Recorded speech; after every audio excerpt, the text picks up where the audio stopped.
बांस के रूप में पुनर्जन्म अध्याय 71 प्रक्षेप पथ। एक निश्चित इमारत के अंदर जब झेंग गोडोंग ने ये चौंकाने वाली खबर सुनी तो उसे कुछ देर के लिए अपने कानों पर विश्वास ही नहीं हुआ। वो पागलों की तरह झाई लाओ के कार्यालय की ओर दौड़ा।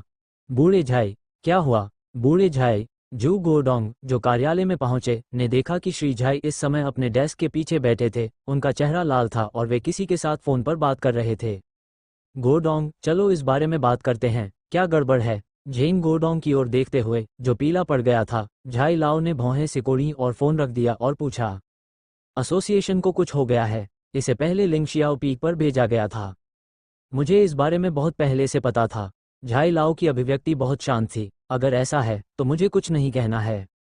झेंग गोडोंग को यकीन नहीं हुआ। लाओ झाई को बिल्कुल भी घबराहट या चिंता क्यों नहीं हुई? यह अभिव्यक्ति पूरी तरह से अप्रासंगिक क्यों है? लेकिन हमारे सभी लोग मर चुके हैं। वहीं ठीक चोटी पर उसे यकीन नहीं हुआ और वह अपने सामने खड़े शांत बूढ़े आदमी पर चिल्लाया, सब ठीक है। झाई लाओ ने चाय का कप नीचे रख दिया जिसे उसने अभी अभी उठाया था और खड़ा हो गया। लोग मर गए हैं, ये सामान्य बात है। ये सामान्य कहाँ है कि लिंग जियाफेंग सभी सी और अन्य राक्षस आत्माएं हैं। उन्होंने कहा, हाँ, यदि तुम कमजोर हो तो मर जाओगे। दूसरी पार्टी तो सी जैसी राक्षस है। तुम क्यों तुम इतने सारे कहाँ हो? क्यों तुम भी इसी तरह मरने वाले हो? किसी ने नहीं सोचा था कि सी जैसी राक्षस आत्माएं होंगी। क्या तुमने इसके बारे में सोचा था? किसने सोचा? अगर कुछ गलत हुआ तो तुम्हें पता होगा कि कैसे चिल्लाना है। ये वास्तव में बेकार है। झाई लाओ ने झेंग गोडोंग को घूर कर देखा, लेकिन फिर भी झेंग गोडोंग चौंक गया, लेकिन फिर भी समझ नहीं पाया।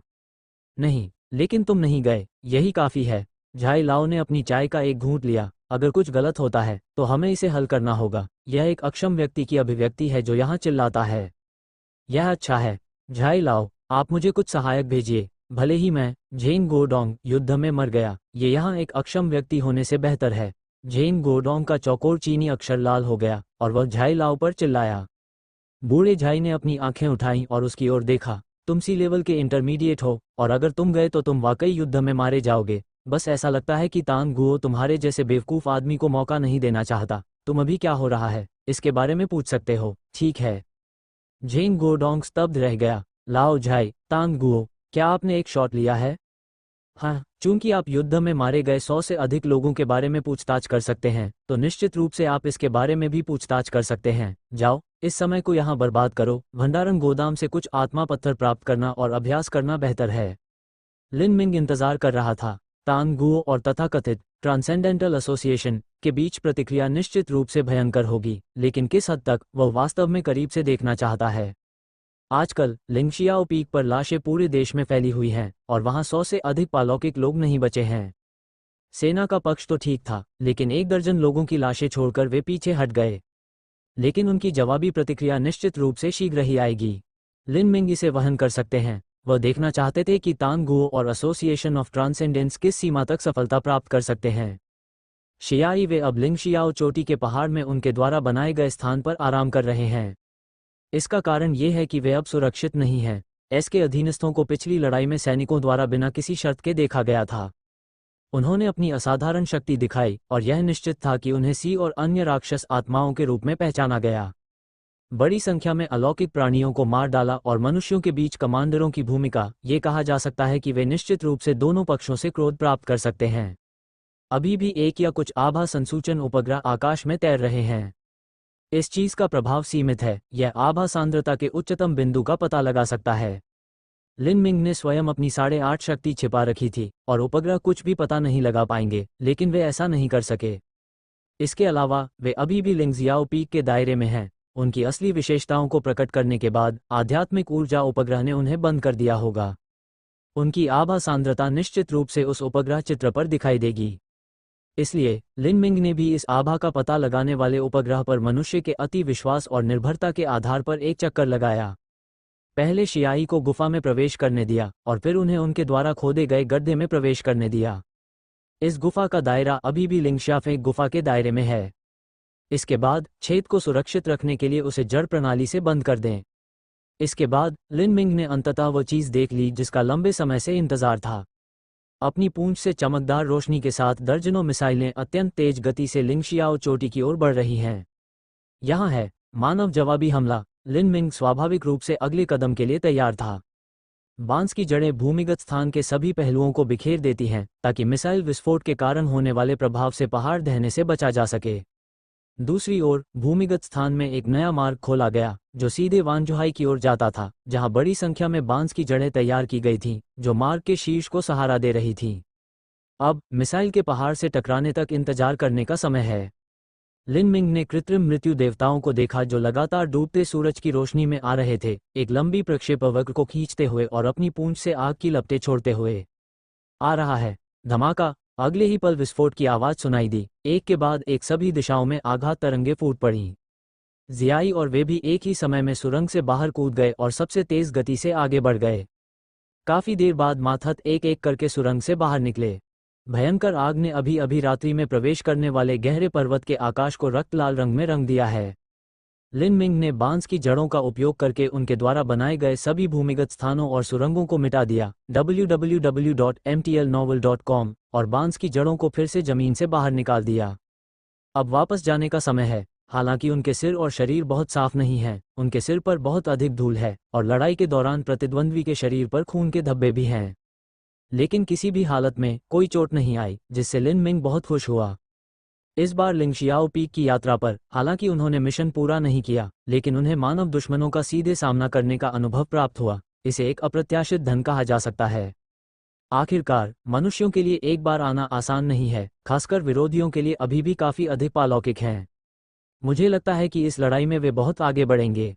अब लिन मिंग के पास अपने अधीनस्थों के स्तर की सावधानीपूर्वक जांच करने का समय नहीं है। उसे बस इन छोटे लोगों को वापस झील के पास ले जाना है जहां वह पहले रहता था।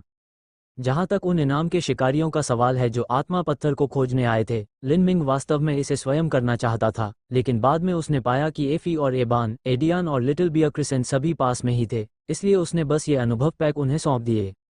शुरुआत में लिन मिंग थोड़ा चिंतित था कि उनका स्तर बहुत कम था और वे 60 से अधिक शिकारियों से निपट नहीं सकते थे जो मूल रूप से असाधारण थे। लेकिन एफई को देखने के बाद, जिसने सफलतापूर्वक अपने क्षेत्र को पहले स्तर तक बढ़ा लिया था, वह उन शिकारियों को जानता था, शायद उसे चिंतित होना चाहिए। बांस की जड़ें हिल गईं और लिन मिंग अपने अधीनस्थों को झील की ओर ले गया। उन्होंने महसूस किया कि इस समय के बाद उन्होंने मजबूत बनने की अपनी राह को और तेज कर दिया और ऐसा लगा कि वह और अधिक तत्पर हो गए हैं। अगली बार मनुष्य क्या करेंगे? लिन मिंग ने अपने अधीनस्थों को देखा। वे बहुत सारे थे और वे प्रथम रैंक पर पदोन्नत होने से केवल एक कदम दूर थे। इसकी तुलना में मानव विकास वास्तव में बहुत धीमा है। बहुत सवेरे ये बूंदाबांदी है, धुंध और सूत की तरह। वर्षा की बूंदें हरे पत्तों की नोकों से धीरे धीरे टपक रही थीं और पेड़ों के नीचे मोटी सूखी पत्तियों पर गिर रही थीं। शरद ऋतु की धुंधली हवा बह रही है, जिससे हर चीज को पोषण देने वाली इस बारिश में उदासी की झलक आ गई है। वानजुहाई में सब कुछ वैसा ही है। विशाल जंगल और समुद्र में समय समय पर जंगली जानवरों की लंबी दहाड़ें सुनाई देती हैं। मटमैली धाराओं के बीच मछलियां और झींगे कभी कभी पानी से बाहर कूदते हैं। इस जोरदार 10,000 बांस सागर आत्मा क्षेत्र की तुलना में लिंगजियाओ पीक आत्मा क्षेत्र, जो अब धुएं के एक विशाल काले गुबार का सामना कर रहा है, नरक की तरह है। आग सारी रात जलती रही। कुछ देर बाद लिंगशियाओ चोटी की दिशा से पहाड़ों और चट्टानों के लुढ़कने और ढहने की भारी आवाज आई, जो घाटियों के बीच काफी देर तक गूंजती रही। इस बार मैंने बहुत कुछ सीखा। लिंगजियाओ पीक स्पिरिट दायरे की गुफा से उसने सभी गुफा की दीवारों और जमीन पर आध्यात्मिक पत्थरों को अवशोषित कर लिया जिन्हें वह छू सकता था, और सीधे इसे लगभग 20,000 विकास बिंदुओं पर ले आया। घाटी की ओर से आक्रमण करने वाले इनाम के शिकारियों को बहुत कम आत्मिक पत्थर प्राप्त हुए और अंत में उसके पास विकास के केवल 1,000 से भी कम अंक बचे। अब विशेषता पैनल पर विकास बिंदुओं की कुल संख्या 20,339 तक पहुंच गई है।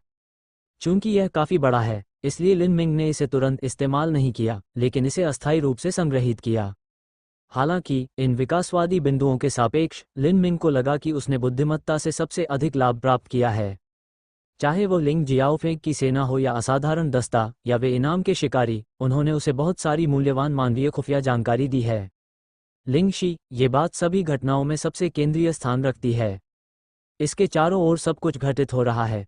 चूंकि सिल्वर पॉइजन हेवनली ड्रैगन को स्वयं ही पराजित कर दिया गया था, इसलिए मानव पक्ष अधीरता से भारी सैनिकों और बड़ी संख्या में असाधारण लोगों को लिंगजियाओ पीक आध्यात्मिक क्षेत्र में आत्मा पत्थर की खोज के लिए भेज रहा है। आत्मा के पत्थर जादुई चीजें हैं जो पालौकिक लोगों को आभा को अवशोषित करने और अपने क्षेत्र की खेती में सुधार करने की अनुमति देते हैं। हालांकि चूंकि उच्च स्तरीय आध्यात्मिक पत्थर आध्यात्मिक क्षेत्र में मौजूद है जहां उच्च स्तरीय राक्षस आत्माएं स्थित हैं, इसलिए खनन बेहद मुश्किल हो जाता है। इससे ये भी हुआ कि आभा सुधार के इस युग में मानव पक्ष की शक्ति में सुधार की गति उत्परिवर्ती प्राणियों से बहुत पीछे है। उनसे भिन्न उत्परिवर्ती जीव सूर्य, वायु, जल और यहाँ तक कि पत्तियों, फूलों, फलों आदि से भी आभा को अवशोषित कर सकते हैं और उनका क्षेत्र अत्यंत तेजी से बढ़ता है। और जैसे जैसे आभा की एकाग्रता गहरी होती जाती है, ये गति और भी तेज होती जाती है। उदाहरण के लिए यह असंख्य बांध सागर आत्मा क्षेत्र है। शुरुआत से लेकर बार बार उत्परिवर्तित प्राणी बनने से लेकर स्टेप इन क्लास आत्मिक प्राणियों के उद्भव तक बहुत कम समय लगा। और उन्नत स्तर एक आध्यात्मिक चीजों के उद्भव से लेकर हर जगह उन्नत आध्यात्मिक चीजों के स्तर तक पहुंचने में बहुत कम समय लगा। हाल ही में 8वें स्तर और 9वें स्तर के उत्परिवर्तित जीव भी समय समय पर दिखाई दिए। खास तौर पर वे जीव जो दिखने में छोटे लगते हैं, जैसे चींटियां, उड़ने वाले कीड़े वगैरह। बहुत से लोग हैं जो 5वीं और 6ठी रैंक में आ गए हैं। हालांकि चाहे वे प्रथम क्रम के कितने भी करीब क्यों न हो, लिन मिंग उन्हें अपने क्षेत्र में सफलतापूर्वक सुधार करने की अनुमति कभी नहीं देगा और उन्हें बहुत सारे विकास बिंदु प्राप्त करने के लिए विभिन्न तरीकों का उपयोग करेगा। आत्मा पत्थर मानव के लिए उत्परिवर्ती प्राणियों के साथ तालमेल बिठाने के लिए एक बहुत ही महत्वपूर्ण तत्व है। यद्यपि उन्होंने अभी तक ग्रेड ई से ऊपर पर्याप्त मात्रा में स्पिरिट स्टोन प्राप्त नहीं किए हैं, लेकिन वह दिन जब उन्हें अंततः बड़ी मात्रा में स्पिरिट स्टोन शिराएं प्राप्त होंगी, वह दिन ज्यादा दूर नहीं होना चाहिए। आखिरकार मानव जाति के पास एक बहुत शक्तिशाली हथियार है, प्रौद्योगिकी। आभा पुनर्प्राप्ति के युग के विज्ञान और प्रौद्योगिकी मानव जाति की स्थिति को खतरा है और वे इस क्षेत्र में वैज्ञानिक अनुसंधान के लिए अपनी सारी ऊर्जा समर्पित करेंगे। ऐसी मशीन बनाना असंभव नहीं है जो सी लेवल, बी लेवल इत्यादि के स्पिरिट स्टोन को जल्दी से लॉक कर सके और फिर उन्हें विभिन्न तकनीकों के माध्यम से प्राप्त कर सके। इस तरह की चीज वास्तव में असंभव नहीं है। यदि ऐसा कोई दिन आएगा तो क्या मानव मुट्ठी भर पालौकिक प्राणियों को बेहतर संसाधन उपलब्ध कराएगा तथा कुछ ऐसे पालौकिक प्राणियों का विकास करेगा जो बी जैसे उत्परिवर्ती प्राणियों से प्रतिद्वंद्विता कर सकें? लिन मिंग का मानना है कि इसका जवाब हाँ है और उसे इस समयावधि में अपने आप को उस ऊंचाई तक कैसे उठाना है जहां तक मनुष्य सबसे शक्तिशाली पालौकिक वस्तु एकत्रित करके भी नहीं पहुंच सकता, इस बारे में सोचना चाहिए। एक अन्य महत्वपूर्ण जानकारी आभा सांद्रता संसूचन उपग्रह है।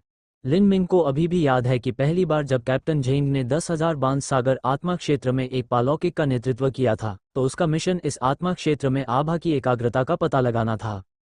उनके हाथों में आभा सांद्रता का पता लगाने वाला उपकरण अभी भी एक बड़ा बॉक्स है। जब वे कुछ महीनों में दूसरी बार आए तो बड़ा बक्सा बहुत छोटा बक्सा बन गया। इस बार लिंगशियाओ चोटी पर मनुष्यों ने अंतरिक्ष में दूर स्थित आभा सांद्रता संसूचन उपग्रह को सुना। यद्यपि इस उपग्रह का कार्य अभी भी अत्यंत सीमित है, ये केवल कुछ हॉटस्पॉट और डेटा ही दिखा सकता है तथा विशिष्ट चित्र भी उत्पन्न नहीं कर सकता है, लेकिन इसका अस्तित्व एक युगांतकारी आविष्कार है। इससे पहले और बाद के महीनों में मानव प्रौद्योगिकी इतनी विकसित हो गई है जिसने लिन मिंग को वास्तव में आश्चर्यचकित कर दिया। केवल इतना ही नहीं, लिन मिंग की बांस की शाखाओं के ऊपर एक चांदी ग्रे रंग का गैजेट है जो घड़ी जैसा दिखता है।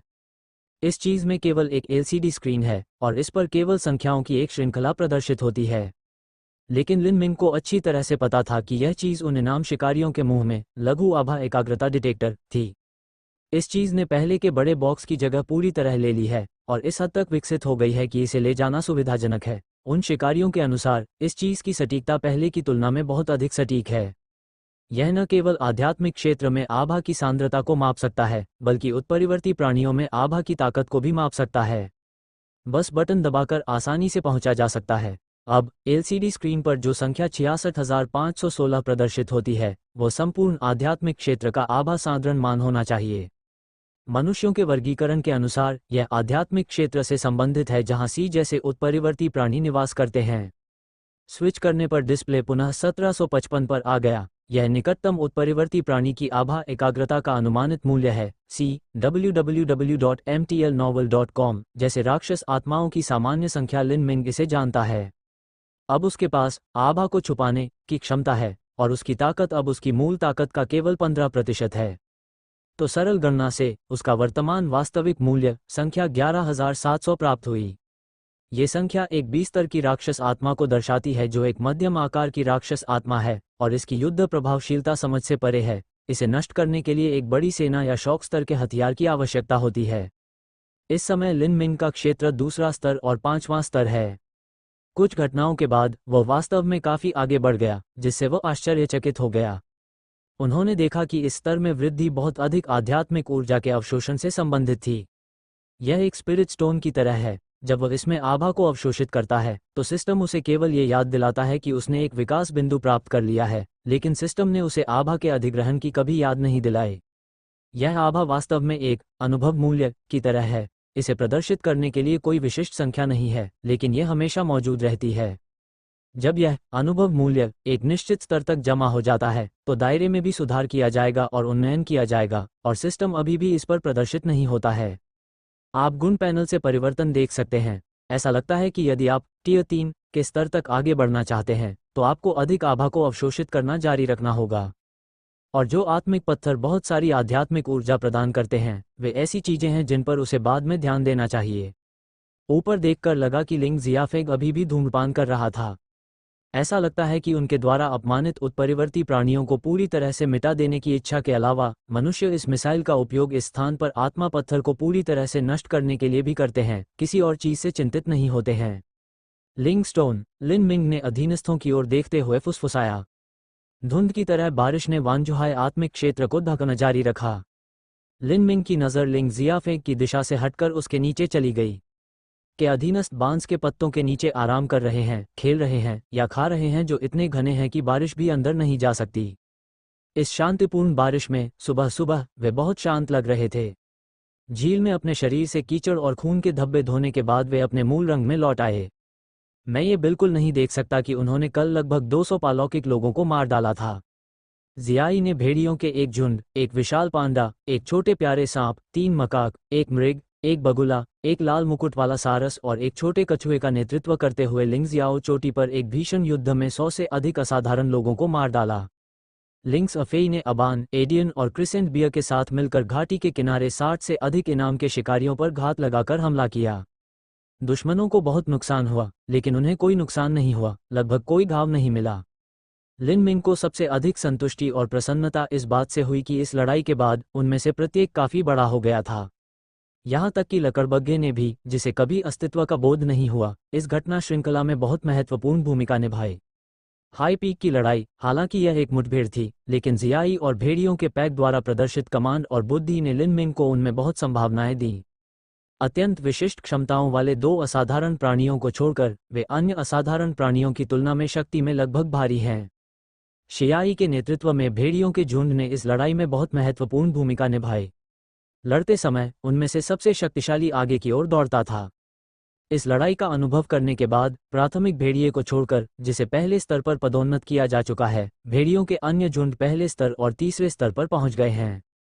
हालांकि उनमें बहुत सुधार नहीं हुआ, लेकिन लिन मिंग को लगा कि ताकत के मामले में, विशेष रूप से तत्व विशेषताओं में महारत हासिल करने के मामले में, वे पहले से ही स्तर 3 या 4 तक पहुंचकर अतीत की तुलना में एक स्तर तक सुधार कर चुके हैं।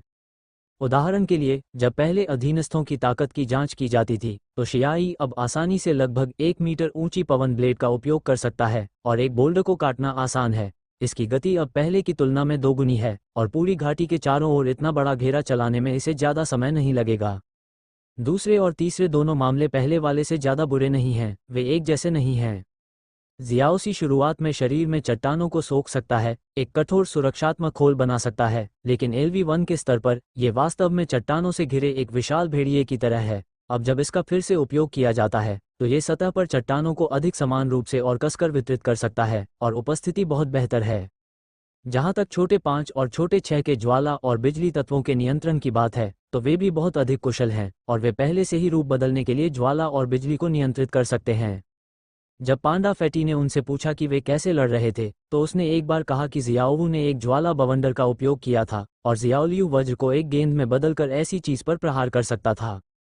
और शियाओकी का विष थूकने और धुंध में फैलने के अलावा एक विष सुरक्षा कवच भी बना सकता है, इस हद तक कि इसके संपर्क में आने वाले लोग या जानवर तुरंत मर जाते हैं। जहां तक अन्य अधीनस्थों की बात है, लिन मिंग ने सबसे पहले एफएई को देखा। एफएई अन्य अधीनस्थों के बीच स्वायत्त रूप से प्रथम स्तर तक पहुंचने वाला पहला था, और प्रथम स्तर तक पहुंचने के बाद इसका वर्तमान स्वरूप अतीत से मौलिक रूप से भिन्न है। यह मूल रूप से एक लिंक्स की शक्ल का बढ़ा हुआ संस्करण था। बाहर की तरफ घने भूरे भूरे बाल अब पूरी तरह से बर्फ की तरह सफ़ेद हो गए हैं। अंगों पर काले धब्बे भी काफ़ी हल्के हो गए हैं। कानों पर छोटे छोटे एंटीना की तरह काले बालों के 2 गुच्छे भी अब चमकीले लाल हो गए हैं। उसकी आंखें एक अद्भुत लाल रंग से चमक रही थीं, जो एक चमकते हुए माणिक के समान चमकदार थी। माथे और आंखों के बीच एक आश्चर्यजनक रूप से मुड़ी हुई नुकीली हड्डी जैसी सींग है, जो इसे एक भयंकर रंग प्रदान करती है। तीखे पंजे चाकुओं जैसे होते हैं और नुकीले दांत तलवारों जैसे होते हैं। रेस, सिंगल टेल स्नोमैन, दायरे, प्रथम क्रम और प्रथम क्रम। क्षमता, मांस को काटने के लिए LV1 का उपयोग करें। शक्तिशाली विस्फोटक और प्रभाव के साथ प्रतिद्वंद्वी के मांस और रक्त को काटने के लिए नुकीले दांतों और पंजों का उपयोग करें। अकेले लड़ो LV8, अकेले लड़ते समय हमले की शक्ति 80% बढ़ जाती है।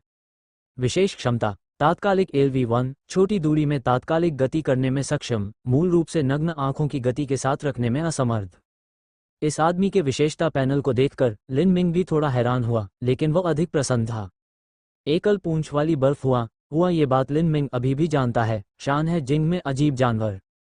यह एक रैकून कुत्ते की तरह दिखता है, जिसके शरीर पर 3 पूंछ होती हैं, और इसकी आवाज़ सभी जानवरों को टक्कर दे सकती है और इसे बुराई से लड़ने के लिए प्रेरित कर सकती है।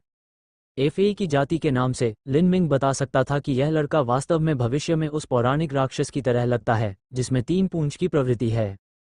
शब्द बर्फ, इसे जानने के लिए आपको इसे पढ़ने की आवश्यकता नहीं है, यह उसके कोट के रंग का वर्णन करता है। लेकिन लिन मिंग अभी भी थोड़ा लालची है। उसे उम्मीद है कि यह छोटा लड़का भविष्य में बर्फ और हिम जैसे तत्वों को नियंत्रित कर सकेगा। पुनः क्षमता पर गौर करें। ये तथाकथित मांस तोड़ने हड्डी काटने की क्षमता पिछली गला तोड़ने वाली भीड़ की क्षमता का उन्नत संस्करण होना चाहिए। निर्देशों को देखकर ही यह पता चल जाता है कि अगर एफी अब गंभीरता से हमला करना चाहता है तो कोई भी उससे कमतर है। शक्तिशाली उत्परिवर्ती जीव और मनुष्य कम से कम समय में लाशों का एक पूल बनने का अनुमान है। मूल विशेष योग्यता को केवल LV8 तक उन्नत किया गया था, जो कि कुछ भी नहीं है बल्कि बुनियादी अभ्यास है।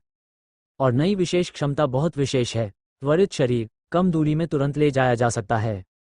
दूसरे शब्दों में, यह उत्पाद अब इस क्षमता का उपयोग दुश्मन के हमला करने पर चकमा देने के लिए कर सकता है, और यह इस क्षमता का उपयोग जवाबी हमला करने के लिए भी कर सकता है।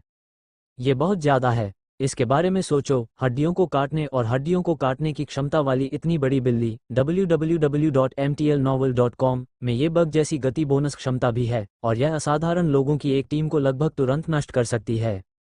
उस समय ALFI ने वास्तव में उन इनाम शिकारियों के साथ ऐसा किया था। इस आदमी ने वास्तव में त्वरित और सटीक में महारत हासिल की। भविष्य की आशा की जा सकती है। 2 गीदड़ों को फिर देखो, आह बान आह बिंदु। वे अब 8वें स्तर पर हैं। हालांकि उनके दिमाग काफ़ी अच्छे नहीं हैं, लेकिन वे एफी के सामने पिछले उकसावे और प्रदर्शन करने की हिम्मत नहीं करते। अब वो कानून की रक्षा करने वाले अपने छोटे अनुयायी की तरह है। 8वें स्तर में प्रवेश करने के लिए बड़ा हो गया है, और उसका शरीर बढ़ता जा रहा है। ऐसा कहा जाता है कि यह एक सियार है। यदि आप भूरे और पीले रंग के कोट को नहीं देखते हैं, तो ये छोटे वाले भेड़ियों की तरह है। लिटिल बियर क्रिसेंट को अब छोटा भालू नहीं कहा जा सकता। यह उत्पाद अब 5 मीटर से ज़्यादा लंबा है। अगर यह अभी भी छोटा है तो अन्य अधीनस्थों को मिनी माना जाता है। का मूल अर्धचंद्राकार आकार। इस बार अपने स्तर का अभ्यास करने के लिए एफी का अनुसरण करने के बाद ये सीधे थोड़ा सा पूर्णिमा में बदल गया। इसे 8वें स्तर तक पहुंचते देख लिन मिंग को भी समझ में आ गया कि अगर यह अपने दायरे को पहले स्तर तक बढ़ा देता है तो उसके दिल में मौजूद सफ़ेद फुलाव वास्तव में पूर्णिमा बन जाएगा। पूर्णिमा पर यह क्या बन सकता है? जाति, उत्परिवर्ती भूरा भालू। क्षेत्र, 8वें स्तर में प्रवेश। क्षमता, हिंसात्मक आचरण LV6, दुश्मन पर प्रहार करने के लिए एक विशाल और भारी शरीर का उपयोग करें जिससे मजबूत क्षति हो। विशेष योग्यता, मून/LV8, सामने की ओर तीक्ष्ण पंजा घुमाता है जिससे लगभग चंद्रमा के आकार का वायु ब्लेड बनता है, तथा यह अत्यंत तीव्र गति से लक्ष्य को भेद सकता है। लिटिल बियर क्रेसेंट भी बड़ा हो गया है, लेकिन क्या भविष्य में इसका नाम बदलकर विशालकाय भालू पूर्णिमा रख दिया जाना चाहिए? आखिरकार अब यह वही छवि है। लिन मिंग इन अधीनस्थों की प्रगति से काफी संतुष्ट हैं। लिन मिंग जमीन पर उतरा, उसके अधीनस्थों के समान आध्यात्मिक तरल शाखाओं की संख्या।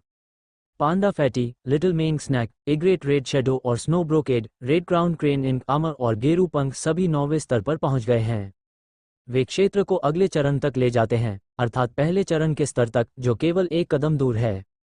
सच बताऊं तो पांडा मोटा पिछले छोटे 4 की तरह ही है। वे लंबे समय से 9वें स्तर के स्तर पर अटके हुए हैं, लेकिन जिस कारण से वे विकसित नहीं हो पाए हैं वह भी इस आदमी की लड़ाई की रणनीति से संबंधित हो सकता है। विशाल पांडा बेवकूफ और शक्तिशाली दिखने से अलग है, वह एक चतुर खिलाड़ी है। पहली बार जब यह और जियोमेंग स्नैक उन असाधारण लोगों पर घात लगाते हैं तो ये पहले से ही इस प्रवृत्ति को प्रकट कर चुका है। ये काफी फुर्तीला है। उन्नत स्तर पर भी ये भेड़ियों के पहले क्रम के पैक से बहुत बेहतर है। जब भी वो और उसके अधीनस्थ अर्थ बताते हैं तो पांडा फैटी भी जल्दी से समझने वाले पहले व्यक्ति होते हैं। और सबसे अधिक उल्लेखनीय बात यह है कि इस व्यक्ति में सीखने की प्रबल क्षमता है और वह अपने अधीनस्थों की क्षमताओं को याद भी रख सकता है और युद्ध में उनका उपयोग भी कर सकता है। ये भयानक है। एक अच्छा बुद्धिमान जनरल। लिन मिंग को लगा कि अगर भविष्य में कोई महत्वपूर्ण लड़ाई हुई तो वह सब कुछ विशाल पांडा को सौंप सकता है। आखिरकार इन कुछ मौकों पर विशेष योग्यता वाले दो असाधारण लोगों को छोड़कर वे पहली बार में मुसीबत से बाहर नहीं निकल पाए। इसके अलावा ऐसा लगता है कि बाकी सब कुछ काफी अच्छा चल रहा है। विशाल पांडा ने लालच से आध्यात्मिक द्रव पी लिया। उसके लिए ये चीज किसी भी चीज से बेहतर थी। जब वह पहली बार पकड़ा गया था तब भी उसने मालिक के बांस को एक सामान्य बांस की तरह ही माना था, लेकिन उसने जल्दी ही अंतर को स्पष्ट रूप से देख लिया था और आत्मसमर्पण करने के बाद उसने इसे फिर से बनाने की हिम्मत नहीं की। 10,000 बांस समुद्र आत्मा क्षेत्र बांस सबसे अधिक है, कौन सा अच्छा नहीं है। इसके अलावा अब जब वह राक्षस बन चुका है तो बांस के प्रति उसकी इच्छा आध्यात्मिक ऊर्जा और शक्ति की इच्छा का विरोध करने में सक्षम नहीं है। लिन मिंग की सीट के नीचे मोटा पांडा पहले से ही एक बहुत ही महत्वपूर्ण सदस्य है। जब लिन मिंग को आश्चर्य हुआ कि यह उत्पाद अभी तक विकसित नहीं हुआ है तो अचानक विशाल पांडा खड़ा हो गया और एक लंबी चीख निकाली। इसके तुरंत बाद बड़ा मोटा पांडा चारों ओर एक अद्भुत सफेद रोशनी उत्सर्जित करता है। लिन मिंग ने देखा कि दा पैंग की ऊंचाई अचानक थोड़ी बढ़ गई, लगभग 3 मीटर के स्तर तक पहुंच गई, जबकि उसके शरीर का आकार पहले के मोटापे से बदलकर मजबूत और मजबूत शरीर में बदल गया है। अगर आप ध्यान से देखें तो ये काले और सफेद बालों के बीच में है। इसके बाद बेहद मजबूत और विकसित मांसपेशियां हैं। विशेषकर ऊपरी शरीर की मांसपेशियां निचले शरीर की मांसपेशियों की तुलना में स्पष्ट रूप से अधिक मजबूत होती हैं। इसकी मुद्रा अतीत में रेंगने वाले अंग भी हैं और इसके पैर सीधे खड़े हैं। लिन मिंग को हमेशा लगता था कि कुछ गड़बड़ है, लेकिन वो कुछ कह नहीं पाता था। इसके प्रॉपर्टी पैनल की जांच की लिन मिंग फिर से हैरान रह गया।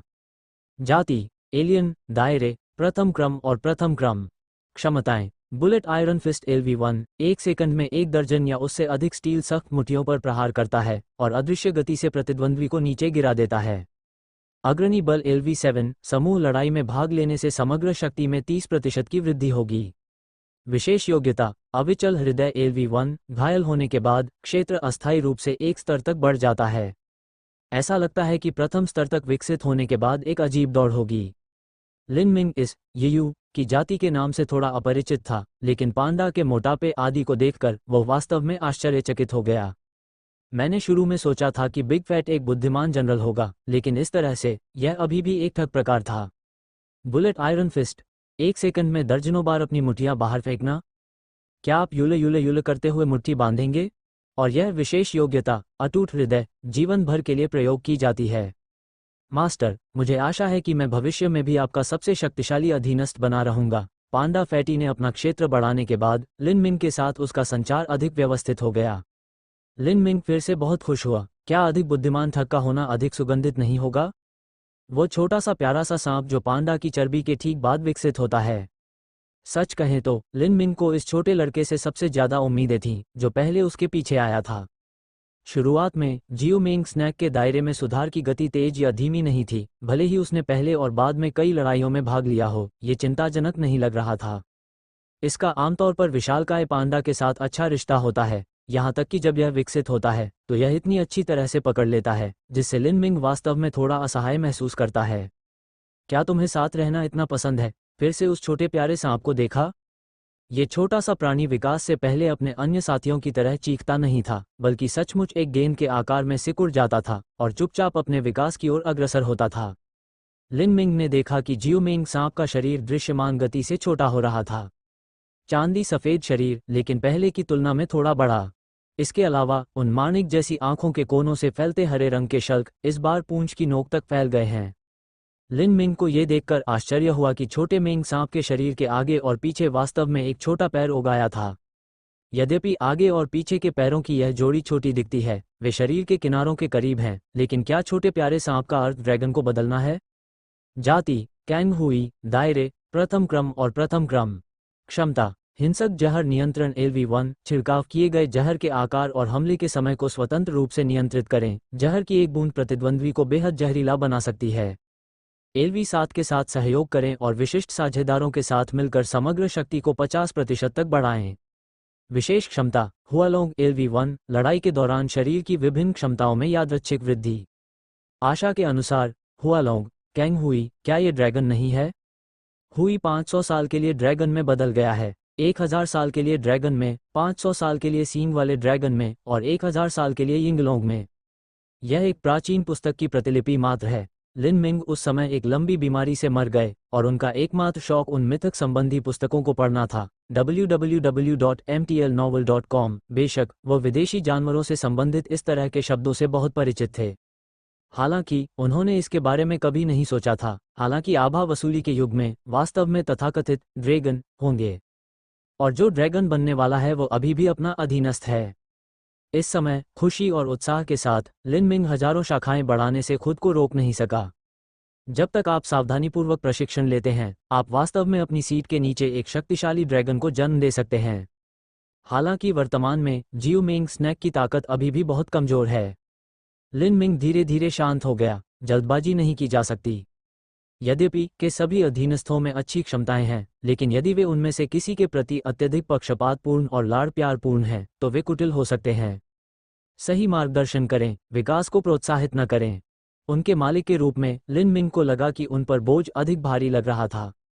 लाल बगुला, बर्फीले ब्रोकेड, लाल मुकुट वाले क्रेन स्याही कवच और गेरू पंख आध्यात्मिक तरल पीने के बाद भी उनके क्षेत्र में सुधार नहीं होता है। उनका अनुमान है कि भविष्य में किसी बिंदु पर उनका विकास होगा। लाल आड़ू, हरी आड़ू, नीले आड़ू 3 कीवी, 7वें स्तर में प्रवेश। अभी भी कड़ी मेहनत करने के लिए जारी रखने की जरूरत है। हाइना, 6ठे स्तर में प्रवेश करें। स्तर बहुत लंबा नहीं लगता है, लेकिन यह उत्पाद वास्तव में इन 2 लड़ाइयों में बहुत बढ़ गया है। छोटा कछुआ, यह उत्पाद अभी भी सड़क पर है। ये दूसरे स्तर पर है। पहले स्तर के बाद मैं कुछ भी नहीं देख सकता, लेकिन स्तर कभी भी कोई समस्या नहीं रहा। अपने दिल से खेती करना अच्छी बात है। छोटा सुनहरा सांप, ये सामान ठीक है। छोटा सुनहरा सांप। लिन मिंग ने जियो मिंग स्नैक के बगल में एक छोटे से सुनहरे सांप को देखा, जिसे पता ही नहीं था कि वह कब प्रकट हुआ, और वह एक पल के लिए स्तब्ध रह गया। यह उत्पाद कब आया? ये कौन सा है? लिन मिंग ने अपने सामने छोटे सुनहरे सांप को ध्यान से देखा। पूरे शरीर पर घने सुनहरे रंग के शल्क थे और गहरे हरे रंग की पुतलियों से सांस की कुछ झलक दिख रही थी। जब सांप का पतला शरीर चलता है तो उसकी गति बिजली की तरह तथा गड़गड़ाहट की तरह होती है। जब इसे हिलाया गया तो यह हल्के सुनहरे साटन की तरह चमकता हुआ दिखाई दिया। अब ये बिन बुलाया मेहमान लिटिल मिंग स्नैक के करीब आने की कोशिश कर रहा है। भले ही लिटिल मिंग स्नैक एक ठंडी नज़र दिखाता है, वह इसकी देखभाल करना पसंद नहीं करता है और बस विशालकाय पांडा के साथ खेलना चाहता है। लेकिन यह उत्पाद छोटे प्यारे सांप के इर्द गिर्द घूमता हुआ प्रतीत होता है। लिन मिंग को विशाल पांडा की चर्बी के विवरण से मोटे तौर पर पता था कि सामान कब आएगा। उस समय लिंगशियाओ पीक की गुफा में छोटा सुनहरा सांप वास्तव में गुफा के अंदर था, आध्यात्मिक पत्थरों के ढेर पर टिका हुआ था। उस समय जब विशाल पांडा ने उत्पाद पर मुक्का मारना चाहा, तो उसने पाया कि उसका हमला करने का कोई इरादा नहीं था और वह पूरे समय छोटे प्यारे सांप के चारों ओर घूम रहा था।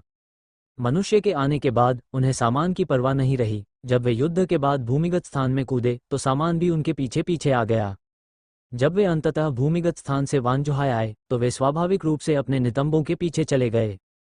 लेकिन लिन मिंग को विवरणों की ज्यादा परवाह नहीं थी और वह जल्द से जल्द लिंगू झील के किनारे पर लौटना चाहता था। इसलिए उसने अपनी टीम में एक उत्परिवर्ती प्राणी को शामिल करने की ज्यादा परवाह नहीं की, जिसकी आभा लगभग नगण्य थी। लिन मिंग ने इस आदमी के संपत्ति पैनल की जांच की। बहुत कमजोर है, वास्तव में नगण्य है। यह एक उन्नत स्तर का गैजेट है। बाहर से सुंदर दिखने के अलावा इसमें कोई विशेष विशेषता नहीं है। तो फिर मुझे इस आदमी के साथ क्या करना चाहिए? भोजन स्वाधीन होता है, लेकिन इसे त्यागना दुख है। वर्तमान में यही स्थिति है, लेकिन लिन मिंग ने इसके बारे में फिर से सोचा। वास्तव में एक और अधीनस्थ होना कोई बुरी बात नहीं है। और वे दोनों सांप हैं। एक छोटा सा प्यारा सा सांप भी ड्रैगन के आकार में बदल सकता है। क्या यह इस छोटे से लड़के के लिए संभव है? क्षमता अब एक बड़ा पहलू है जिस पर लिन मिंग अपने अधीनस्थों को लेते समय विचार करता है। स्वाभाविक रूप से उपस्थिति या कुछ और बहुत बदसूरत नहीं होना चाहिए। फिर पहले उसे काबू में करने की कोशिश करें और देखें कि क्या उसमें अपनी समझदारी है। अगर यह काम नहीं करता है तो कोई रास्ता नहीं है, लेकिन जब लिन मिंग इस पर विचार कर रहा था, तभी छोटा सुनहरा सांप स्वतः ही उसके नीचे आ गया, वह जमीन पर रेंगता हुआ, बिना हिले डुले। क्या यह आत्मसमर्पण है? लिन मिंग को थोड़ा आश्चर्य हुआ। लेकिन थोड़ी देर बाद छोटे सुनहरे सांप ने अपना सिर झुकाकर उस छोटे प्यारे सांप को देखा। हा, पहले क्रम में पहले से मौजूद छोटे प्यारे सांप का पीछा करना। आपकी ताकत अभी भी बहुत कमजोर है। लिन मिंग ने देखा कि वह खुद से बहुत डरता था और उसने आत्मसमर्पण भी दिखाया, इसलिए उसने उस पर आत्मा तरल प्रदान किया, जिसे औपचारिक रूप से इस अधीनस्थ को स्वीकार करना माना जाता था। नाम या कुछ और के बारे में लिन मिंग ने अभी तक इसके बारे में नहीं सोचा है। फिलहाल लकड़बग्घा और छोटे कछुए के साथ आगे के विकास की प्रतीक्षा कर रहे हैं। लिटिल गोल्डन स्नैक के शामिल होने के बाद अन्य अधीनस्थों ने इसकी बहुत परवाह नहीं की। आखिरकार छोटा कछुआ भी लगभग इसी के आकार का था और अब यह एक साधारण छोटे सांप के आकार का था। और उसका पीछा करने वाला छोटा सा प्यारा सांप अब उससे कई गुना बड़ा हो गया है। नए अधीनस्थ के बारे में ध्यान से सोचें, ये तो सोने पर सुहागा वाली बात है। अपने अधीनस्थों की वृद्धि ने लिन मिंग को पहले ही संतुष्ट कर दिया है। लिटिल गोल्डन स्नैक के भविष्य के विकास के लिए इसमें समय लगेगा। बूंदाबांदी जारी रही। लिन मिंग के दिल में वास्तव में चिंता है। ये चिंता तब और प्रबल हो जाती है जब अधीनस्थ लगातार मजबूत होते जाते हैं। सांस रोकने की क्षमता में वास्तव में कमी है। वह केवल अपनी आभा की एकाग्रता को ही छिपा सकता है, अपने अधीनस्थों की आभा को नहीं छिपा सकता। जरा सोचिए, यदि कोई छोटा व्यक्ति दूसरे क्रम को पहले तोड़ दे, तो भले ही वह अपनी सारी आभा एकाग्रता को छिपा ले, कोई फायदा नहीं होगा। यह अगले दरवाजे पर लिंगजियाओ पीक स्पिरिट दायरे की तरह है, लेकिन एक दूसरे क्रम का सिल्वर पॉइजन हेवनली ड्रैगन दिखाई दिया, जिसने जल्दी से मनुष्यों को आकर्षित किया, है ना?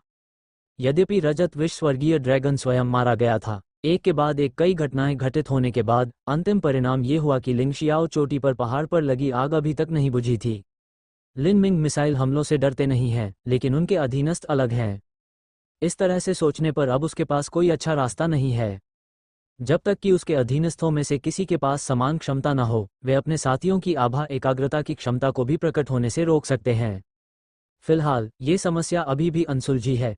21,000 अंकों का विकास बिंदु अपने हाथ में पकड़े हुए लिन मिंग को लगा कि उसे इसका उपयोग करने से पहले सावधानी से सोचना होगा। वर्तमान में उसका मुख्य उद्देश्य अभी भी एक शब्द है, गो। दयनीय पक्ष विकसित और विकसित हो। वैसे भी लिन मिंग ने इंसानों का दृढ़ संकल्प भी देखा है। अगर वह मजबूत बनने के लिए कड़ी मेहनत नहीं करता है, तो देर सवेर इंसान आ ही जाएगा। चाहे वह सुपर ट्रांसेंडेंट हो या परमाणु बम, वे निश्चित रूप से घास और जड़ों को काटना अपनी पहली प्राथमिकता के रूप में रखेंगे। एक विकल्प। मानवीय पक्ष की उत्कृष्टता की बात करते हुए लिन मिंग को इस समय महसूस हुआ कि वह वास्तव में इसे कम नहीं आंक सकता। विष से मारे गए 2 अलौकिक प्राणियों में से एक शत्रुओं को एक निश्चित समयावधि के लिए एक निश्चित सीमा में सीमित कर सकता है। दूसरा इस श्रेणी में आने वाले शत्रुओं को सीधे एक स्तर तक गिरा सकता है। सच कहूं तो ये बहुत डरावना है। इससे कोई फर्क नहीं पड़ता कि किसे अकेले निकालना है। You reading www.kanshu.com। लेकिन अगर दोनों क्षमताओं को मिला दिया जाए तो भी पहले क्रम वाला, जो 2 पालौकिक से अधिक शक्तिशाली है, केवल प्रकाश पर्दे में ही वध किया जा सकता है। क्या होगा यदि उनकी ताकत और अधिक बढ़ जाए और वे बी ग्रेड तक पहुंच जाएं? क्या आप सीधे जनरल को 2 लेवल दे देंगे? क्या आप खुद को पूरी तरह से हिलने डुलने में असमर्थ बना देंगे? भले ही वो खुद की मदद न कर सके और 1 या 2 अधीनस्थों को मार डाले, वो संभवतः इसे स्वीकार नहीं कर पाएगा। इस तरह की बात असंभव नहीं है। हालांकि इस बार मैं कैप्टन जेन को नहीं पकड़ पाया जो अग्नि तत्व का उपयोग कर सकता था, लेकिन किसी तरह उसने अत्यंत विशेष क्षमताओं वाले इन 2 लोगों को मार डाला और लाभ जितना मैंने सोचा था उससे भी अधिक था। वैसे उन्होंने एक असाधारण व्यक्ति को भी मार डाला जो जल तत्व और पृथ्वी तत्व को नियंत्रित कर सकता था, जिससे युद्ध का परिणाम और अधिक शानदार हो गया। आभा पुनर्प्राप्ति के युग में यद्यपि मानव सभी पहलुओं में उत्परिवर्ती प्राणियों से बहुत पीछे है, तकनीकी शक्ति के अलावा उनके पालौकिक भी अधिक संभावनाएं हैं। आभा पुनर्प्राप्ति के इस युग की आभा के रूप में उनका जनसंख्या आधार और भी गहरा हो जाएगा और अधिक असाधारण लोग होंगे, है ना? और इन पालौकिक शक्तियों की ताकत धीरे धीरे आत्मा पत्थर की खदानों में भारी वृद्धि के साथ मजबूत हो जाएगी। लिन मिंग दुनिया के दूसरे हिस्सों में उत्परिवर्ती जीवों के साथ क्या होता है इसे नियंत्रित नहीं कर सकता। इससे पहले कि मनुष्य शक्तिशाली हो जाए, उसे खुद को और अपने अधीनस्थों को जल्द से जल्द असहायता के स्तर तक पहुंचाना होगा। अन्यथा मानव जाति उसे और उसके अधीनस्थों को खत्म करने के लिए हर संभव प्रयास करेगी। आखिरकार मजबूत और कमजोर दोनों ही आगे रहने के लिए लड़ते हैं और सबसे योग्य ही जीवित बचता है। विशेषकर आभा पुनर्प्राप्ति के इस युग में योग्यतम की उत्तरजीविता और अधिक क्रूर हो जाएगी। जो भी मजबूत है उसे बोलने का अधिकार है, कौन अधिक शक्तिशाली है जो इस संसार में जीवित रह सकता है। ठंडी हवा चल रही थी और बर्फ के टुकड़े बेतरतीब ढंग से उड़ रहे थे। लिंगशियाओ चोटी चांदी से ढकी हुई है, लेकिन बर्फ की पतली परत पूरी तरह जल चुके पहाड़ को ढकने में असमर्थ प्रतीत होती है। ढही हुई गुफाएं, टूटी हुई घाटियां, तीखी उत्तरी हवा की सीटी के बीच एक उदास माहौल। पहाड़ों के बीच सूर्य और चंद्रमा बारी बारी से घूमते हैं और तारे बदलते हैं। पलक झपकते ही एक और महीना बीत गया। लिन मिंग ने धूल भरे बर्फ के टुकड़ों को देखा, अपने शरीर पर सभी बांस के पत्तों को हिलाया, उसमें निहित आध्यात्मिक ऊर्जा को अवशोषित किया। इस अवधि के दौरान सब कुछ सामान्य रूप से चलता रहता है। 10,000 बांस सागर आत्मा क्षेत्र और लिंगजियाओ पीक आत्मा क्षेत्र। उस समय से मानव कभी यहाँ नहीं रहा। ये लिन मिंग के लिए भी अच्छी बात है। वो इस अविचलित अवधि का लाभ स्वयं और अपने अधीनस्थों की शक्ति में सुधार करने के लिए भी उठा सकता है। लिन मिंग अब दूसरे स्तर और 7वें स्तर पर पहुंच गया है। तीसरे क्रम के करीब है। लिन मिंग को नहीं पता था कि दुनिया में टियर 3 तक पहुंचने वाला कोई प्राणी है या नहीं, और क्या वो हमेशा आगे रहता था। लेकिन वह जानता है कि बांस के रूप में वह अब कमजोर नहीं है। 1 महीने से अधिक समय तक संचय के बाद विकास बिंदुओं की संख्या बढ़ रही है, लेकिन क्योंकि लिन मिंग के पास वास्तव में ऐसी कोई क्षमता नहीं है जिसे तत्काल उन्नत किया जाना चाहिए, इसलिए उसने इसे अब तक बनाए रखा है। आज अंततः ये संख्या 73,021 पर आ गई है। इसके अलावा जैसे जैसे वह लगातार हवा, मिट्टी, भूमिगत आत्मा नदी, घाटी आत्मा झील और यहाँ तक कि आकाश में बर्फ से आभा को अवशोषित करता रहा, विकास बिंदु बढ़ता रहा। घाटी में कई महीनों की शांति के बाद आजकल पक्षी हों, जानवर हों या विभिन्न कीड़े मकोड़े, धीरे धीरे चहल पहल बढ़ रही है। रेकी कायाकल्प के युग में वे प्रकृति में रेकी को अवशोषित कर रहे हैं और उनके शरीर में लगातार परिवर्तन हो रहे हैं। लिन मिंग की सांस को समझने की क्षमता उन उत्परिवर्ती प्राणियों को समझ सकती है जो पहले क्रम के दायरे में प्रवेश करने वाले हैं, अतीत में कुछ से लेकर अब लगभग 300 तक। हालांकि उनमें से लगभग सभी जो धीरे धीरे खतरा बन गए थे, धुंध में लिन मिंग के रहस्यमय विष के घातक प्रहार से बच नहीं सके। लिन मिंग को मिलने वाले विकास अंकों में से लगभग आधे अंक भी इन अभागे लोगों से प्राप्त होते हैं, और शेष विकास बिंदुओं का स्रोत लिंगशी है। लिंगशियाओ चोटी पर लगी आग जो कभी बुझने वाली नहीं लग रही थी, अंततः भारी बारिश के कारण बुझ गई। लिन मिंग खुद को रोक नहीं सका और उसने बांस की जड़ों को लिंगशियाओ शिखर आत्मा क्षेत्र के गुफा खंडहरों में गहराई तक घुसा दिया। मनुष्यों को लग सकता है कि यह भयंकर आग आत्मा पत्थर वाली गुफा को पूरी तरह से दफन कर सकती है, और ये लिंगशियाओ पीक आध्यात्मिक क्षेत्र में सभी उत्परिवर्ती प्राणियों को भी पूरी तरह से मिटा सकती है। जहां तक आत्मा पत्थर का सवाल है, वे ये भी सोच सकते हैं कि चूंकि वे इसे प्राप्त नहीं कर सकते, इसलिए अन्य प्राणी फिलहाल इसे प्राप्त नहीं करना चाहते। इसलिए भले ही लिंगजियाओ पीक आध्यात्मिक क्षेत्र पूरी तरह से डेथ वैली बन गया हो, फिर भी उन्हें इसकी परवाह नहीं है। लेकिन मनुष्य कभी यह नहीं सोच सकता कि एक पौधा ऐसा भी है जो अपनी अत्यंत लंबी और कुशल जड़ प्रणाली का उपयोग करके पूरे लिंगशियाओ शिखर को पूरी तरह से खोखला कर सकता है ना? लिन मिंग ने अपनी पुनर्जनन क्षमता का उपयोग चरम सीमा तक किया तथा एक बांस की जड़ को करोड़ों में बदल दिया तथा गुफा के हर पहलू तक उसका विस्तार किया। इसका उद्देश्य उन आत्मा पत्थर की नसों में निहित सभी आध्यात्मिक शक्ति को अवशोषित करना है जिन्हें उस समय साफ नहीं किया गया था। लेकिन इसके विपरीत लिंगशियाओ शिखर आध्यात्मिक क्षेत्र में आत्मा पत्थर की नसें पूरी तरह से समाप्त हो गई हैं। लिन मिंग को वहां केवल 5,000 से भी कम विकास अंक मिले, और चाहे उसने कितनी भी खोज की, उसे कुछ भी नहीं मिला।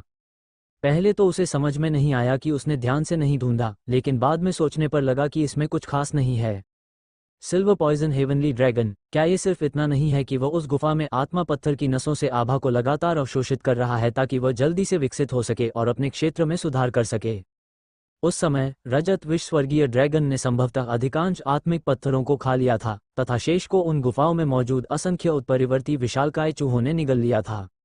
लिन मिंग को बाद में जो मिला वह वास्तव में सिर्फ कोने और कोने ही काफी थे। मुझे लिंगशियाओ शिखर आत्मा क्षेत्र में बहुत कम मिला, और लिन मिंग ने अपना ध्यान इस 10,000 बांस सागर आत्मा क्षेत्र में बदल दिया। जैसा कि नाम से पता चलता है, उसकी सांस धारणा क्षमता केवल जीवित चीजों की सांस को समझ सकती है, और स्वाभाविक रूप से लिंगशी जैसी मृत वस्तु के लिए कोई रास्ता नहीं है। लेकिन सौभाग्यवश उनके पास बहुत से भरोसेमंद और अत्यंत विश्वसनीय अधीनस्थ हैं जिनमें बुद्धि है। लिंगशी का सामान्य स्वरूप एक अंडाकार पत्थर है। ये पारभासी जेड जैसा दिखता है। यदि आप इसे विभाजित करते हैं तो आप पाएंगे कि आंतरिक कोर आध्यात्मिक शक्ति का एक छोटा सा टुकड़ा है। साधारण पत्थरों से अलग स्पिरिट स्टोन में बहुत अधिक आभा होती है। यदि आप इसे छूते हैं तो आभा का एक अंश इससे बहकर शरीर में चला जाएगा। पिछले 1 महीने से लिन मिंग ने अपने अधीनस्थों को मूल रूप से इस 10,000 बांस के समुद्र आध्यात्मिक क्षेत्र में आध्यात्मिक पत्थरों को खोजने का दैनिक कार्य दिया है। ऐसा करने का कारण ये भी है कि वांजुहाय आत्मा क्षेत्र में आत्मा पत्थर आध्यात्मिक नसों के रूप में प्रकट नहीं होते हैं, न ही वे मिट्टी में मौजूद होते हैं। सबूत यह है कि लिन मिंग की जड़ प्रणाली पूरे वांजुहाई घाटी में फैल गई है, लेकिन उन्हें सिस्टम से कभी कोई संदेश नहीं मिला क्योंकि उन्होंने मिट्टी में आत्मा पत्थर को छुआ था। लेकिन एक महत्वपूर्ण जानकारी जो उन इनाम शिकारियों ने लिन मिंग को दी वह ये थी कि इस आत्मिक पत्थर को कभी कभी सचमुच उठाना पड़ता था।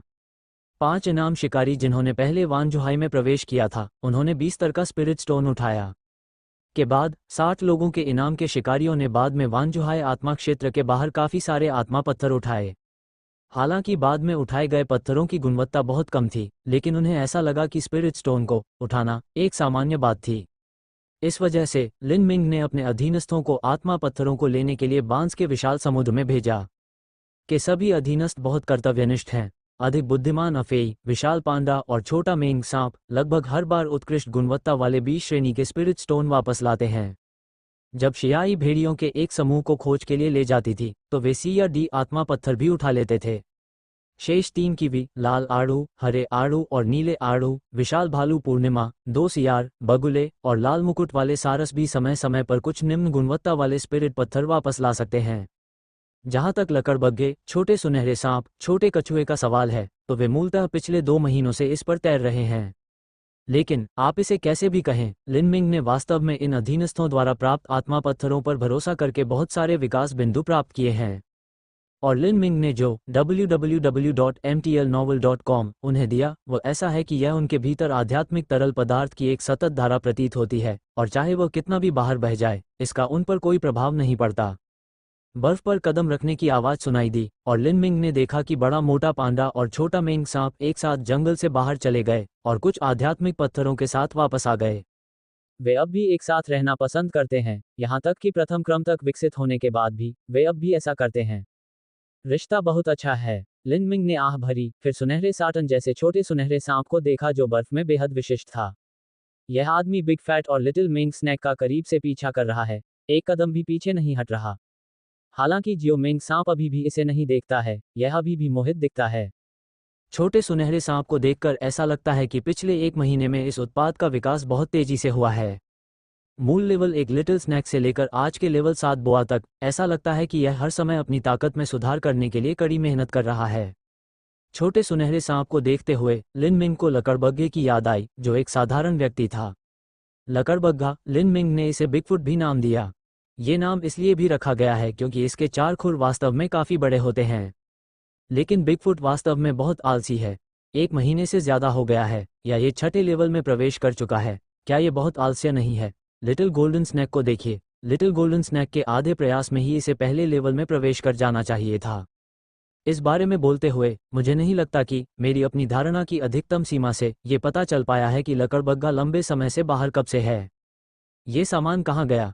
इस समय लिन मिंग की सांस धारणा क्षमता ने अचानक एक अत्यंत शक्तिशाली आभा महसूस की जो उसकी धारणा की सीमा में प्रवेश कर गई। यह आभा स्तर 1 और स्तर 5 तक भी पहुंच गई है। उसकी अनुभूति की सीमा में जो राक्षस आत्मा प्रकट हुई वह वास्तव में प्रथम स्तर और 5वें स्तर की थी। इसके अलावा ये निश्चित रूप से इसके अधीनस्थों में से कोई नहीं है। घुसपैठिया। फिर लिन मिंग ने लगभग तुरंत ही घने कोहरे का विस्फोट शुरू कर दिया। इस हल्की बर्फ में भी लिन मिंग की धुंध हवा में तेजी से घूम सकती है और उस राक्षस आत्मा तक पहुंच सकती है जो धीरे धीरे उसके क्षेत्र में प्रवेश कर चुकी है। जब लिन मिंग जल्दी से विश्व निर्माण के साथ इसे मिटाना चाहता था तो उसने अचानक उसके बगल में एक और बहुत ही परिचित आभा महसूस की। रुको, क्या यह आभा बिगफुट नहीं है? यह आदमी उस स्तर 5 राक्षस आत्मा के साथ कैसे हो सकता है? स्थिति क्या है? लिन मिंग ने महसूस किया कि इस समय लकड़बग्गे के बड़े पैर इस प्रथम स्तर और 5वें स्तर की राक्षस आत्मा के साथ कंधे से कंधा मिलाकर चल रहे थे और वे अभी भी बहुत करीब थे। दोनों आभाएं समय समय पर एक दूसरे के साथ मिश्रित भी होती हैं। रुको, कोई रास्ता नहीं। क्या ये कहा जा सकता है कि बिगफुट सफल रहा है? छोटे सुनहरे सांप को अभी भी छोटे प्यारे सांप के चारों ओर घूमते हुए देखकर लिन मिंग वास्तव में उसे बताना चाहता था, उन्हें देखो। निश्चित रूप से लकड़बग्गे के बड़े पैरों और 5वें स्तर की राक्षस आत्मा को, जिसे उसने महसूस किया था, एक साथ लिन मिंग के सामने प्रकट होने में अधिक समय नहीं लगा। लिन मिंग ने पाया कि यह एक राक्षस आत्मा थी जिसके पूरे शरीर पर एक अद्भुत सफ़ेद रोशनी चमक रही थी। ये बर्फ की तरह सफ़ेद पतले बालों से ढका होता है और इसके 2 संकीर्ण कान होते हैं जिनके बीच में लगभग आधा मीटर लंबे मलाईदार सफ़ेद सींग होते हैं। उसकी गर्दन के चारों ओर लहराती एयाल भी सफ़ेद है, जो इस हवा और बर्फ में एक अलग तरह की सुंदरता दिखा रही है। गाय, भेड़ और गधे की तरह दिखने वाले इस अजीब जानवर को एक जोड़ी कान और उससे थोड़े छोटे बड़े पैरों की जोड़ी के रूप में देखकर लिन मिंग थोड़ा अवाक रह गया। ये सुंदर, अयोग्य आदमी मेरे परिवार को कैसे पसंद कर सकता है? लकड़बग्घा ढूंढ रहा है, कोई बिल्ली केक नहीं है। लेकिन वह स्तर 1 और स्तर 5 पर बहुत सुंदर था, लेकिन जब उसने स्तर 6 पर एक आलसी आदमी बिगफुट को देखा तो लिन मिंग को ये समझ में नहीं आया। लेकिन फिर, क्या लकड़बग्घा राज्य के प्रथम स्तर तक ऊपर उठ जाने के बाद इतना सुंदर हो सकता है? उसके बगल में बड़े पैरों के विपरीत के बिना, लिन मिंग वास्तव में इसे एक लकड़बग्घा के रूप में नहीं पहचान पाएगा यदि वह अपने चारों ओर कुछ सफ़ेद धुंध चमकते हुए इस खूबसूरत सफ़ेद शरीर को बाहर निकालता है। अब, इस सफ़ेद लकड़बग्घे जैसी राक्षसी आत्मा का हमला करने का कोई इरादा नहीं है, ये सिर्फ अपने आलसी अधीनस्थों के साथ घनिष्ठता बनाए रखता है और पांडा के मोटापे की बिल्कुल भी परवाह नहीं करता। हालांकि, जब लिन मिंग लकड़बग्घे के बड़े पैर से सवाल करने वाला था, तो उसने पाया कि सफ़ेद लकड़बग्घा उसके नीचे शान से चला गया था, चारों पैरों पर घुटने टेक दिए थे और धीरे धीरे सुंदर सिर को नीचे कर दिया था। ये है समर्पण। ये प्रथम और 5वें स्तर की राक्षसी आत्मा अच्छी तरह समझती है कि एक कमजोर व्यक्ति को एक मजबूत व्यक्ति के सामने क्या करना चाहिए। ताकतवर और कमजोर में बहुत बड़ा अंतर बेहद स्पष्ट है। 5 स्तरीय मृग के इस स्तर का चुनाव काफी बुद्धिमानी है। पहले स्तर में प्रवेश कर चुका है और इसकी बुद्धिमत्ता भी तेजी से बढ़ी है, विद्रोही प्राणियों के विपरीत जो अभी अभी उत्परिवर्तित हुए हैं। लिन मिंग ने उसका आत्मसमर्पण स्वीकार कर लिया। आखिरकार, बिगफुट के साथ संबंध इतना करीबी है और ताकत कमजोर नहीं है, इसे वश में करना एक स्वाभाविक विकल्प है। यदि आप भविष्य में अनुशासन स्वीकार नहीं करते हैं। आध्यात्मिक द्रव से युक्त बांस की शाखाएं नीचे झुक गईं और सफेद मृग ने तुरंत उपहार स्वीकार कर लिया और चूसना शुरू कर दिया। आत्मा द्रव के साथ स्वामी सेवक संबंध स्थापित करने के बाद लिन मिंग को तुरंत सिस्टम से प्रतिक्रिया भी प्राप्त हुई। डिंग, आपने प्रथम श्रेणी की राक्षस आत्मा बाइकी को वश में कर लिया है और 1500 विकास अंक प्राप्त किए हैं। पिछली बार जब मैंने नए अधीनस्थों का कार्यभार संभाला था, तब से काफी समय बीत चुका है। इस समय सिस्टम संकेत देता है, वास्तव में लिन मिंग को अनदेखा करना भी थोड़ा आसान है। उदाहरण के लिए, जब क्लब ने छोटे कछुए पर विजय प्राप्त की तो उन्हें 50 अंक मिले और जब उन्होंने छोटे सुनहरे सांप पर विजय प्राप्त की तो उन्होंने 100 अंक और दिए। उसने ज्यादा कुछ नहीं दिया और लिन मिंग को ज्यादा परवाह नहीं थी। अब 1500 अंकों ने लिन मिंग को आश्चर्यचकित कर दिया। किसी अधीनस्थ को उच्चतर क्षेत्र से वश में करने से क्या विकास का उच्चतर बिंदु प्राप्त हो सकता है? क्या ये भाग्य बनाने का एक शॉर्टकट है? नहीं, जल्दी से विकास अंक जमा करने का। आखिरकार, आत्मा पत्थर वर्तमान में कई विकास बिंदु देता है लेकिन अस्थिर है और मिट्टी, हवा, पानी और सूरज की रोशनी जैसी प्राकृतिक स्थितियों से प्राप्त विकास बिंदु बहुत कम और अक्षम हैं। तो फिर, क्या हम निरंतर अधिग्रहण के माध्यम से विकास बिंदुओं को संचित करके अधिक कुशल हो सकते हैं? लिन मिंग का मानना था कि प्रयोग करना मूल्यवान है। ऐसा लगता है कि जब तक उत्परिवर्ती प्राणी को वश में रखा जाएगा, तब तक यह विकास बिंदु दिया जाएगा। जब मैंने पहली बार जियाओ मेंग स्नैक और जियाओ यी एकत्र किए, तो उन्होंने इस वजह से कुछ भी नहीं दिया। यदि ऐसा है, तो घाटी में 9वें स्तर के उत्परिवर्ती प्राणियों को मारने के बजाय अधिक विकास अंक प्राप्त करने के लिए उन पर विजय प्राप्त करना बेहतर है। आखिरकार, 9वें स्तर का बाइसन केवल 90 विकास अंक ही दे सकता है। इस मामले पर निर्णय लेने के बाद लिन मिंग ने सफेद मृग को भी देखा जो अभी भी जमीन पर बैठा था। आध्यात्मिक द्रव पीने के बाद यह व्यक्ति उसका अपना अधीनस्थ बन गया। उसे इसकी शक्ति पर भी अच्छी तरह से नजर डालनी चाहिए और फिर इसकी विशेषताओं के अनुसार काम करने के लिए इसे व्यवस्थित करना चाहिए। जाति, बाईक्यूई, क्षेत्र, स्तर 1 और स्तर 5। क्षमता, LV3 रिज पर आप ऊबड़ खाबड़ पहाड़ों में जमीन पर चल सकते हैं और उड़ते हुए चल सकते हैं। LV4 को ठीक करें, प्रकाश के तत्व को नियंत्रित करें और पक्ष की चोट और थकान को बहाल करें। विशेष क्षमता, गार्जियन लाइट LV3, एक महत्वपूर्ण क्षण में आप अपने पक्ष की विभिन्न क्षमताओं में सुधार कर सकते हैं। पवित्र प्रकाश विनाश LV3, प्रकाश के तत्वों को इकट्ठा करें, जादू को नष्ट करें। लिन मिंग की आंखें चमक उठीं, वास्तव में एक सहायक विभाग को स्वीकार कर लिया। इतना खराब भी नहीं, उनके लगभग सभी अधीनस्थ लड़ाकू प्रकार के थे। यहाँ तक कि छोटे कछुए में भी हमला करने की क्षमता होती है। इस सफेद मृग की क्षमता अब उसकी कुछ असंतुलित लड़ाकू शक्ति के लिए एक बहुत अच्छा पूरक है। इस विषय पर बोलते हुए, क्या कोई और है जो प्रकाश के तत्व में हेरफेर कर सकता है? भेड़ियों के झुंड में जो छोटा है, उनमें से 3 वायु तत्व हैं, छोटे 4 चट्टान तत्व हैं, छोटे 5 वज्र और बिजली तत्व हैं, छोटे 6 अग्नि तत्व हैं और छोटे 7 विष तत्व हैं। अब जबकि सफेद मृग भी शामिल हो गया है, तो एक और प्रकाश तत्व है। क्या वहाँ अंधकार में तत्व या ऐसा कुछ होगा? जू फेई नामक पिछला मानव सी स्तर पालौकिक तथाकथित जल तत्व है और दूसरा पृथ्वी तत्व है। तो फिर हो सकता है कि और भी तत्व दिखाई दे रहे हों। लिन मिंग उन अधीनस्थों के अगले विकास की आशा करने से खुद को रोक नहीं सका जिन्होंने अभी तक अपने क्षेत्र को पहले स्तर तक नहीं बढ़ाया है। www.mtlnovel.com। विशेष रूप से 3 कीवी जैसे कि नीले आड़ू, लाल आड़ू और हरे आड़ू, इस कोट के रंग से देखते हुए तत्व हेरफेर की प्रवृत्ति है। भविष्य की आशा की जा सकती है, भविष्य की आशा की जा सकती है। आखिरकार शुद्ध भौतिकी विभाग की तुलना में तत्वों वाला यह विभाग अलग दिखता है और प्राथमिक विद्यालय में उनकी सक्रियता भी इस बात को साबित करती है। सोचना बंद करो। लिन मिंग ने एक बार फिर सफेद मृग को देखा जो अभी तक नहीं उठा था, यानी बाई क्यूई। नाम वास्तव में बहुत अच्छा है, इसलिए इसे इसी नाम से पुकारें। ठीक है बाई क्यू, तुम फिलहाल बिगफुट के साथ काम करोगी, जाओ और सबसे पहले बिगफुट को अपना क्षेत्र बढ़ाने में मदद करो। लिन मिंग को लगा कि शायद ये बड़ा साथी इसे मना सकता है, शायद यह आम समय में बहुत आलसी है। जहां तक लिंगशी का सवाल है, यह आदमी प्रेमिका खोजने के लिए बाहर जा सकता है, लेकिन वह वास्तव में उसे इस तरह का काम नहीं दे सकता।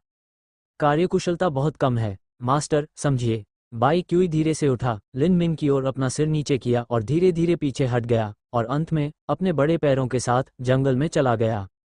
ऐसा लगता है कि मैंने एक बहुत अच्छा अधीनस्थ ले लिया है। लिन मिंग ने छोटे सुनहरे सांप को देखते हुए आह भरी, जो पहले से ही इनसे थोड़ा स्तब्ध था। इनकी ओर देखो, छोटे सुनहरे सांप, तुम कब बदलाव ला पाओगे? लेकिन इस बारे में बात करते हुए, क्या मैंने अपने अधीनस्थों के नाम रखने में बहुत लापरवाही बरती? छोटे मेंग स्नैक से शुरू करके वह बड़े मोटे, छोटे वाले, बड़े पैरों वाले, नीले आड़ू आदि के बारे में कुछ नहीं कर सका। जब उसने 2 बगुलों और 2 लाल मुकुट वाले सारसों का स्पष्ट नाम बताया, तो यह एक अच्छी प्रेरणा थी और उसने एक सामान्य नाम दिया। या जब सब ठीक हो तब इसके बारे में सोचें। किनशान पर्वत और जिंजीलिंगलिंग इस क्षेत्र के बाहर हैं। जिंजिलिंग पर्वत की तलहटी में स्थित प्राचीन शहर पहले से ही खंडहर में तब्दील हो चुका है। लेकिन जब मैंने ध्यान से देखा तो बीच में 7 या 8 तंबू बिखरे पड़े थे, जिनका रंग भी लगभग खंडहरों जैसा ही था। जेन गोडोंग ने अपने हाथों में लिए कई रंग मुद्रित नक्शों को गंभीरता से देखा। उसके मुंह में एक के बाद एक सिगरेटें थीं और तंबू भी तेज धुएं से भर गया था। कप्तान, इसे मत देखो, ये देखना बेकार है, आभा के फूटने से पहले की चीजें। इसके अलावा बहुत अधिक धुआं। तंबू खोला, ली चाओ और झाओ हेंग अंदर गए और फिर से धुएं में फंस गए। स्वाद घुट गया और 2 बार खांसी आई। जेन गोडोंग ने उनकी उपेक्षा की, वो अभी भी अपने हाथ में रखे कागजों को घूर रहा था। बॉस, वास्तव में उस समय कुछ और उत्परिवर्तनों को मारना बेहतर है। झाओ हेंग के बोलने से पहले उसने जेन गोडोंग को उसे घूरते हुए देखा और फिर चुप हो गया। उत्परिवर्ती प्राणियों को मारने का क्या फायदा है? जेन गोडोंग ने कालिक को झाड़ दिया, उसकी आंखें धुंधली हो गईं। समस्या को हल करने के लिए राक्षसों और आत्माओं को मार डालो। ली चाओ और झाओ हेंग जानते थे कि कैप्टन जेंग ने फिर से नक्शे को देखा और वानजुहाई आत्मा क्षेत्र के बारे में सोचा, और वे अपना सिर हिलाने से खुद को रोक नहीं सके। वहां उसे जो झटका लगा है वो सचमुच बहुत बड़ा है। वे 2 लोग भी हैं जो उसके साथ वानजुहाई आध्यात्मिक क्षेत्र में गए हैं, और वे जेन गोडोंग के मूड को अच्छी तरह से समझ सकते हैं। इसके अलावा उसके बाद लिंग जियाओफेंग के साथ जो कुछ हुआ, उससे भी उन पालौकिक लोगों को अपने बारे में संदेह होने लगा। क्या हमारी योग्यता अभी भी उपयोगी है? कुछ ही मिनटों में 4 सी स्तर और 100 से अधिक डी स्तर नष्ट हो गए। सी स्तर में जल तत्व और पृथ्वी तत्व को नियंत्रित करने वाले 2 तत्वों का उल्लेख नहीं किया गया है। अन्य 2 मूल्यवान प्रतिभाएं हैं जिन्हें संघ दुश्मन को सीमित करने और दुश्मन के दायरे को कम करने के लिए प्रशिक्षण पर केंद्रित करता है। ये 4 सी स्तर पूरे तांग में लगभग 100 आत्माओं के क्षेत्र में हैं, और उन्होंने शायद ही किसी प्रतिद्वंद्वी का सामना किया है, और उनका मुकाबला अनुभव असामान्य नहीं है। कई लाल गंभीर रूप से खतरनाक स्तरों के आध्यात्मिक क्षेत्र में भी सामान्य रूप से चल सकते हैं। हालांकि वे जितने भी शक्तिशाली होते हैं, वे सभी बहुत ही कम समय में मारे जाते हैं, बिल्कुल चींटियों की तरह। और उनके प्रतिद्वंद्वी 1 दर्जन सी स्तर की राक्षस आत्माएं हैं। 7 भेड़िए, 1 पांडा, 1 सांप, 3 मकाक, 4 पक्षी, 1 सिर और 4 अलग अलग जानवर और 1 कछुआ। लिंग शियाफेंग से वापस आए कई सैनिकों के मुंह से उन्होंने जो इस अजीब संयोजन की ताकत सीखी वह बेहद आश्चर्यजनक थी। विशेषकर 7 भेड़िए, वे अभी भी हवा, चट्टान, आग, गड़गड़ाहट, जहर और अन्य तत्वों को नियंत्रित करते हैं। हालांकि ऐसी शक्तिशाली राक्षस आत्माएं बाद में गुफा में लौट आईं और उन्हें 1 दर्जन से अधिक पेट्रोल बमों और आग लगाने वाले बमों द्वारा रोक दिया गया। प्रचंड ज्वाला के जलने और पर्वत के ढहने के साथ ही उनके शरीर से आभा का प्रबल सांद्रण लुप्त हो गया। जिन दिव्यात्माओं से मूलतः बड़ी आशाएं रखी गई थीं, इस युद्ध के बाद धीरे धीरे उन्होंने अपना पूर्व गौरव खो दिया। आखिरकार वे उन आग लगाने वाले बमों जितने अच्छे नहीं हैं। इनमें से किसी को भी प्रशिक्षित करने में करोड़ों की धनराशि लगती है, जो विभिन्न खर्चों की एक छोटी अवधि भी है। और मिसाइलें अपेक्षाकृत सस्ती हैं। इसके कारण उसके बाद से तांग गुओ का निवेश और सभी प्रकार का समर्थन सिकुड़ता गया है और एसोसिएशन के बोलने का अधिकार भी और कम हो गया है। साथ ही एसोसिएशन के भीतर भी उथल पुथल मची हुई है। एसोसिएशन के अध्यक्ष वान ने कई विश्वसनीय अनुयायियों और योग्य अधिकारियों को खो दिया है और इस वजह से उन्होंने बोलने का अधिकार खो दिया है और वे बीमार होने का जोखिम नहीं उठा सकते। इसके बाद अध्यक्ष का पद उपाध्यक्ष झाई ने जीता, जो अधिक सहायक थे। रूढ़िवादी और स्थिर राष्ट्रपति वान से भिन्न उपराष्ट्रपति झाई असाधारण के महत्व पर प्रकाश डालते हुए बड़ा तामझाम करना पसंद करते हैं। यद्यपि एसोसिएशन पर तांग द्वारा अधिक प्रतिबंध लगाया गया है, लेकिन इससे एसोसिएशन और विभिन्न विदेशी संगठनों के बीच संबंध भी अधिक घनिष्ठ हो गए हैं। आखिरकार यहां तक कि तांग गुओ ने खुद भी स्वीकार किया कि लिंग शियाफेंग घटना एक आकस्मिक लड़ाई थी, और सी जैसी राक्षसी आत्माओं का प्रकट होना तो और भी आकस्मिक था। संघ के लोग देख सकते हैं कि वे इसका उपयोग केवल पालौकिक लोगों की बढ़ती हुई संगति को दबाने के लिए कर रहे हैं। हालांकि साधारण लोग असाधारण के बिना नहीं रह सकते, भले ही उनके पास विभिन्न हथियार और उच्च तकनीक हो, ये बात सच है। भविष्य में भी प्रवृत्ति यह है कि अलौकिक शक्तियों द्वारा राक्षसों और आत्माओं से निपटा जाएगा तथा आभा से निपटने के लिए आभा का उपयोग किया जाएगा। एसोसिएशन के कुछ वरिष्ठ लोग भी लिंग शियाफेंग की घटना से उदास थे। जेन गोडोंग उनमें से एक है। अब 50 से अधिक पालौकिक व्यक्तियों की उनकी टीम गेचुआन आत्मा क्षेत्र में अपना मिशन पूरा करने के बाद बिना रुके पूरे किन पर्वत आत्मा क्षेत्र के भीतरी क्षेत्र में आ गई है। बॉस, कोई बात नहीं, धूम्रपान मत करो, बाहर आओ और सांस लो। झाओ हेंग ने जेन गोडोंग का हाथ पकड़ा और उसे बाहर खींच लिया। क्या सांस? जेन गोडोंग ने पास ही के पहाड़ों को देखा, हाथ में नक्शा पकड़ा और आह भरी। बाहर जिया लिन और लियू चेंग बातचीत कर रहे थे और जब उन्होंने देखा कि जेन गोडोंग आखिरकार बाहर आया है तो उन्होंने तुरंत उन्हें घेर लिया। कप्तान, हमारे भाइयों ने रबब का पीछा किया और वहां ये पाया। नियूबन। जिया लिन मुस्कुराया और जेन गोडोंग को एक पारदर्शी पत्थर सौंप दिया।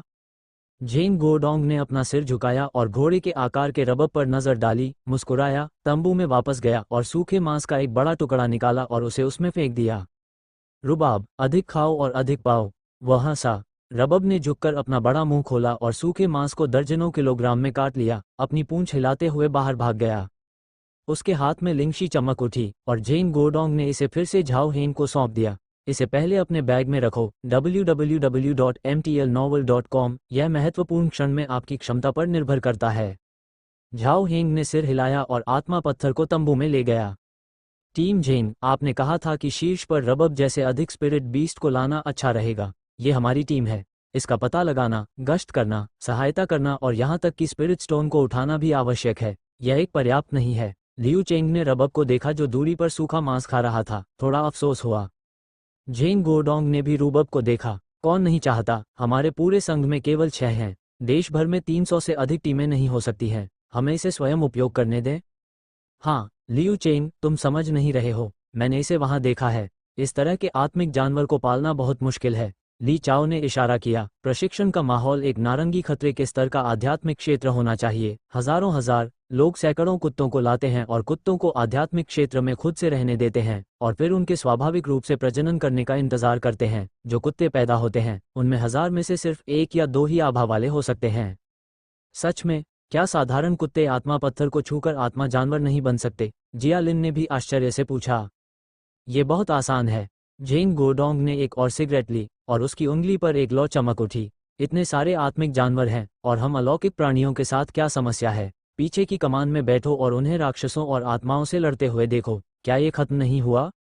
लियू चेंग और जिया लिन ने एक दूसरे को देखा। हाँ, अगर इतने सारे आत्मिक जानवर वास्तव में बनाए गए थे तो उनके असाधारण होने का कोई रास्ता नहीं होगा। तो क्या आप जारी रखने के लिए अनिच्छुक हैं? हालांकि रूबब जैसा जानवर वास्तव में हमारे डी क्लास में शीर्ष 10 में आ सकता है। झाओ हेंग वापस चले गए और चुपचाप कहा। जेन गोडोंग ने सिगरेट को दबाया, अपना सिर उठाया और उड़ते काले बादलों को देखा। थोड़ी देर के लिए तैयार रहो, ये बदलने वाला है। चलो रात होने से पहले परिधि में डी जैसे राक्षसों से छुटकारा पा लें। जिंजिलिंग घाटी में समय समय पर जंगली जानवरों की दहाड़ें सुनाई देती थीं। बॉस, सावधान, वह वहां है। झाओ हेंग और ली चाओ ने उल्कापिंड के भालों को अपने हाथों में जकड़ लिया और पूरे शरीर की आभा को प्रसारित किया, जिससे एक हाथी के आकार के जंगली सुअर के प्रभाव का बमुश्किल ही सामना हो सका। लगभग 1 मीटर लंबे नुकीले दांतों वाला यह विशालकाय राक्षस क्रूरता और चौंकाने वाली ताकत का तो कहना ही क्या। यदि झाओ हेंग और ली चाओ ने आभा कवच नहीं पहना होता और आभा रक्षा का उपयोग कर रहे होते, तो मुझे डर है कि सिर्फ ये झटका उन्हें मांस के टुकड़ों में बदलने और टुकड़े टुकड़े करने के लिए पर्याप्त होगा। अरे, 1 मिनट रुको। जेन गोडोंग ने एक गहरी सांस ली। हवा में आग का ड्रैगन सभी दिशाओं में बिखरे दर्जनों उत्परिवर्ती विशाल चूहों पर चढ़ गया और तुरंत उन्हें भून दिया। वह तेजी से घूमा, उसके दिमाग ने उसकी क्षमता को नियंत्रित किया और आग का एक गोला अचानक विशाल जंगली सुअर के मुंह में हिंसक रूप से जलने लगा। दहाड़! विशालकाय जंगली सुअर अचानक उसके पैरों के नीचे आ गिरा और दौड़ने का मार्ग धीरे धीरे टेढ़ा हो गया और सीधे विशालकाय चूहों के समूह से टकराया, जो काले कोयले में जल गए थे। हवा में जलने की तेज गंध थी और विशालकाय जंगली सुअर ऐंठकर जमीन पर गिर पड़ा। उसके मुंह में आग अभी भी जल रही थी। यद्यपि विशाल पैर और पंजे अभी भी हिल रहे हैं, लेकिन ऐसा लगता है कि मौत से दूरी केवल समय की बात है। इस समय एक सुनहरी रोशनी चमकी और रबब ने तुरंत जंगली सुअर के गले को काट लिया। यह बहुत शक्तिशाली काटने वाला बल था और इसने जंगली सुअर के गले को आसानी से कुचल दिया। आखिरकार ये खत्म हो गया। जियालिन और लियू चेंग दूर से दौड़कर आए, उनके पीछे टीम के अन्य सदस्य भी दिखाई दिए। मूलतः वे चूहों के उस समूह का शिकार कर रहे थे जो अभी अभी डी क्लास बने थे, लेकिन अचानक भागते हुए आए विशाल जंगली सुअर ने उन्हें आश्चर्यचकित कर दिया। मूल रूप से सभी ने लड़ने और पीछे हटने, अस्थायी रूप से जंगल से बाहर निकलने और शहर में शिविर में लौटने की योजना बनाई थी। उन्हें जोखिम नहीं उठाना चाहिए। लेकिन जेन गोडोंग को लगा कि अगर वह इस तरह से बच गया तो वह निश्चित रूप से मारा जाएगा या घायल हो जाएगा। और अगर आप इसी तरह पीछे हटते रहे तो मुझे डर है कि भविष्य में बड़ी मुसीबत आ जाएगी। यह विशालकाय जंगली सुअर अभी तक राक्षस आत्मा के दायरे में नहीं पहुंचा है, लेकिन ये धीरे धीरे एक जलवायु बन गया है। अगर इसे अभी नहीं हराया गया, अगर यह भविष्य में सी की तरह एक राक्षस आत्मा में विकसित होता है, तो वे फिर से मिलेंगे। बिल्कुल, एक मृत शब्द। आखिरकार यह समस्या हल हो गई। टीम के कुछ सदस्य आहें भरने से खुद को रोक नहीं पाए। हाँ, क्या तुमने इसे देखा है? टीम जेन का अग्नि ड्रैगन, ये बहुत ज्यादा है। हाँ हाँ, और इस राक्षस के मुंह में आग की लपटें उठ रही हैं। जल्दी करो और निर्दयी बनो। टीम के सदस्य बहुत उत्साहित हैं। जिंजिलिंग कैन्यन स्पिरिट दायरे में प्रवेश करने के बाद उन्हें रास्ते में छोटे छोटे किरदार मिले। अप्रत्याशित रूप से, बस अपनी सतर्कता को कम करना चाहते थे, इतना बड़ा सुअर बाहर निकल आया। हालांकि जेन गोडोंग के चेहरे पर ज्यादा खुशी नहीं थी। ठीक है, तुम क्या कर रहे हो? मुझे सचेत रखो। सबसे आराम का समय सबसे खतरनाक समय होता है। अगर तुम मरना चाहते हो तो बस मुझसे बात करते रहो। वह चिल्लाया। खिलाड़ी डर के मारे पीले पड़ गए और जल्दी से अपनी लाइन में खड़े हो गए। सचमुच, एलियन दुनिया में कोई उत्परिवर्ती प्राणी हो सकता है। अगर आप सावधान नहीं रहे तो आपकी जान यहीं चली जाएगी। जियालिन और लियू चेंग ने एक दूसरे को देखा। मैं फिर से बात कर रहा हूँ। लेकिन उनका इरादा शिकायत करने का नहीं था। उस समय वानजुहाय आत्मा क्षेत्र में वे जीवन भर नौसिखियों का एक समूह थे, सिर्फ इसलिए कि उन्होंने जेन गोडोंग की बातें नहीं सुनी। जियो झाओ, आप और दा चाओ जंगली सुअर का मांस काट लें ताकि हम इसे बाद में वापस ले सकें। यह अभी भी बहुत खतरनाक है। जेन गोडोंग ने बोलते हुए अपना हाथ उठाया और कुछ दर्जन मीटर दूर 1 दर्जन से ज्यादा लपटें भड़क उठी। फिटनेस बॉल के आकार की 1 दर्जन मकड़ियां चीखने लगीं और जमीन पर आग के गोले में बदल गईं। घास के बीच एक एक करके और भी छोटी छोटी मकड़ियां बाहर आईं और वे सभी जेन गोडोंग की लपटों में बह गईं।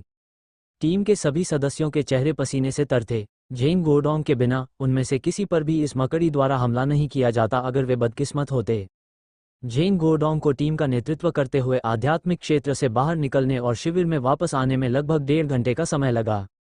सभी लोग इतने थके हुए थे कि वे तंबू में पड़े पड़े अवाक थे, लेकिन उन्हें बात का डर अधिक था। सौभाग्य से टीम का नेता जेन गोडोंग है, जो एसोसिएशन के सबसे मजबूत खिलाड़ियों में से एक है। अगर कोई और होता तो यह अनुमान लगाया जाता है कि जब वे किनशांगुप्त क्षेत्र में प्रवेश करते तो उनमें से कई की मृत्यु हो जाती। जेन गोडोंग ने आराम नहीं किया। अभी जब झाओ हिंग और अन्य जंगली सुअर को काट रहे थे तो उन्हें जंगली सुअर के पेट में एक अद्भुत गोल मनका मिला। गोल मोतियों की बनावट अर्धपारदर्शी पत्थर जैसी ही है, जैसे स्पिरिट स्टोन। बॉस, हमारे भाइयों ने इसका अध्ययन किया है और यह चीज़ वास्तव में लिंगशी जैसी ही लगती है। ली चाओ ने मेज पर रखे बिलियर्ड के आकार के मछलीनुमा मोतियों की ओर इशारा करते हुए कहा। जेन गोडोंग ने भौहें सिकुड़ी और मनका उठा लिया। उसे ऐसा महसूस हुआ कि उसमें से आभा का एक विस्फोट बह रहा है। बस यही लगता है कि एक बाधा है। सावधानीपूर्वक अवलोकन के बाद जेन गोडोंग ने अपने हाथ में एक काला छोटा ब्लेड लिया, धीरे से उस पर लगी फिल्म को काटा और फिर एक चमकदार मोती जैसा रत्न सबके सामने प्रकट हुआ। कमबख्त गर्त विकसित हो गया है। क्या यह एक रत्न है या यह अतीत में गोली की गोली है? ली चाओ मदद नहीं कर सका लेकिन चिल्लाया, उसके मुंह को कवर किया। सचमुच, आपके सामने जो मन का है वो एक चमकदार रत्न की तरह चमकदार है। जेन गोडोंग महसूस कर सकता है कि इस मोती से उसके अंदर अधिक आभा प्रवाहित हो रही है। यह आध्यात्मिक ऊर्जा डी श्रेणी के आध्यात्मिक पत्थर द्वारा प्रदान की गई ऊर्जा से भी अधिक शुद्ध और प्रचंड है। अरे! जेन गोडोंग ने एक गहरी सांस ली, इसे जल्दी से मेज पर रख दिया और झाओ हेंग और ली चाओ की ओर देखा। तुम दोनों, क्या ये बात गुप्त रखी जा सकती है? आह, इसे गुप्त रखो। झाओ हेंग और ली चाओ ने एक दूसरे को देखा। क्या गुप्त रखा जा सकता है? क्या ये सिर्फ एक मन का नहीं है? अगर आप इसे दूर ले जाते हैं तो बॉस कुछ भी नहीं है। आखिरकार आपने बड़े जंगली सुअर को मार दिया है। आप इसे गोपनीय रखें। जल्दी करो और मेरे लिए एक बॉक्स ढूंढो www.mtlnovel.com और इसे दूर रख दो। तुम दोनों जल्द ही फिर से घाटी में मेरे पीछे आओगे। जेन गोडोंग जानता है कि इस मनके का अस्तित्व अत्यंत महत्वपूर्ण है। संभवतः भविष्य में वे पालौकिक लोग जो सी स्तर की अड़चन में फंसे हुए हैं, वे भी इन मोतियों के कारण गुणात्मक परिवर्तन से गुजरेंगे। ठीक है, चलो कहते हैं। जेन टीम, चिंता मत करो। हालांकि दोनों जानते थे कि यह चीज़ आभा को बाहर निकाल सकती है, उन्होंने मोटी फिल्म को हटाने के बाद मनका को नहीं छुआ और उन्हें नहीं पता था कि जेन गोडोंग को अभी अभी मारा गया था। मोतियों से निकलने वाली मजबूत आभा से झटका। एक बैठक के बाद मोतियों को हटा दिया गया और जेन गोडोंग झाओ हेंग और ली चाओ को फिर से घाटी में ले गया। बहुत समय नहीं लगा उसे एक उत्परिवर्ती खरगोश को मारने में। आदि नहीं। जेन गोडोंग ने खरगोश को काट दिया और उसकी खोज करने के बाद मोतियों का कोई निशान नहीं था। उन्होंने पुनः कुछ ग्रेड के उत्परिवर्ती साही मारे, लेकिन फिर भी वह नहीं मिला। जेन गोडोंग ने सोच विचार कर कहा, उत्परिवर्ती जंगली सुअर का आभा सांद्रण मान 4300 तक पहुंच गया और इसे ग्रेड सी तक पहुंचने में अधिक समय नहीं लगेगा। क्या ये कहा जा सकता है कि उस प्रकार का मनका पाने के लिए मनका ग्रेड डी या उससे अधिक होना चाहिए? लेकिन जेन गोडोंग थोड़ा उलझन में है। हालांकि इससे पहले भी एसोसिएशन में कुछ डी क्लास राक्षसों को मार दिया गया था, लेकिन मैंने कभी किसी ऐसे व्यक्ति के बारे में नहीं सुना जिसने ये सामान निकाला हो। रुको, यह सही नहीं है। ऐसा लगता है कि एसोसिएशन में कोई ऐसा व्यक्ति है जो शवों को निकालने में विशेषज्ञ है। वैसे हमारे संगठन में राक्षसों की लाशों की बरामदगी के लिए कौन जिम्मेदार है? जेन गोडोंग ने झाओ हेन की ओर देखा। झाई यू, उस बच्चे ने ऐसा ही किया। क्या हर बार उसका आदमी ही जिम्मेदार होता है? ली चाओ ने झट से जवाब दिया। झाई यू, ओल झाई। जेन गोडोंग ने सोचा, क्या वह झाई ओल का बेटा नहीं है? उदास काले बादल छंट गए और गर्म धूप ने एक बार फिर असंख्य बांध सागर आत्मा क्षेत्र को भर दिया। लिंगशियाफेंग पर्वत श्रृंखला पर सफेद रंग की पतली परत प्रकाश में धीरे धीरे अपना क्षेत्र छोटा करती जाती है। इस समय लिंगू झील के तट पर लिनमिंग झील के किनारे पर लगभग गोलाकार छेद खोदने के लिए बांस की जड़ों और बांस की शाखाओं का उपयोग कर रहा था। लिनमिंग के लिए केवल एक गड्ढा खोदना बहुत आसान है, लेकिन यदि आप इसे और अधिक सुंदर बनाना चाहते हैं तो आपको इसे सावधानीपूर्वक पॉलिश करना होगा। सबसे पहले झील के किनारे से कुछ मीटर की दूरी पर नरम मिट्टी को बाहर निकालने के लिए बांस की जड़ का उपयोग करें और फिर इसे मजबूती से पटकने के लिए एक और बांस की जड़ का उपयोग करें और उसी समय बांस की शाखाएं ऊपर नीचे उड़ रही हैं, ध्यान से बड़े गड्ढे के आकार को काट रही हैं। गुरुजी, कार्य पूरा हो गया।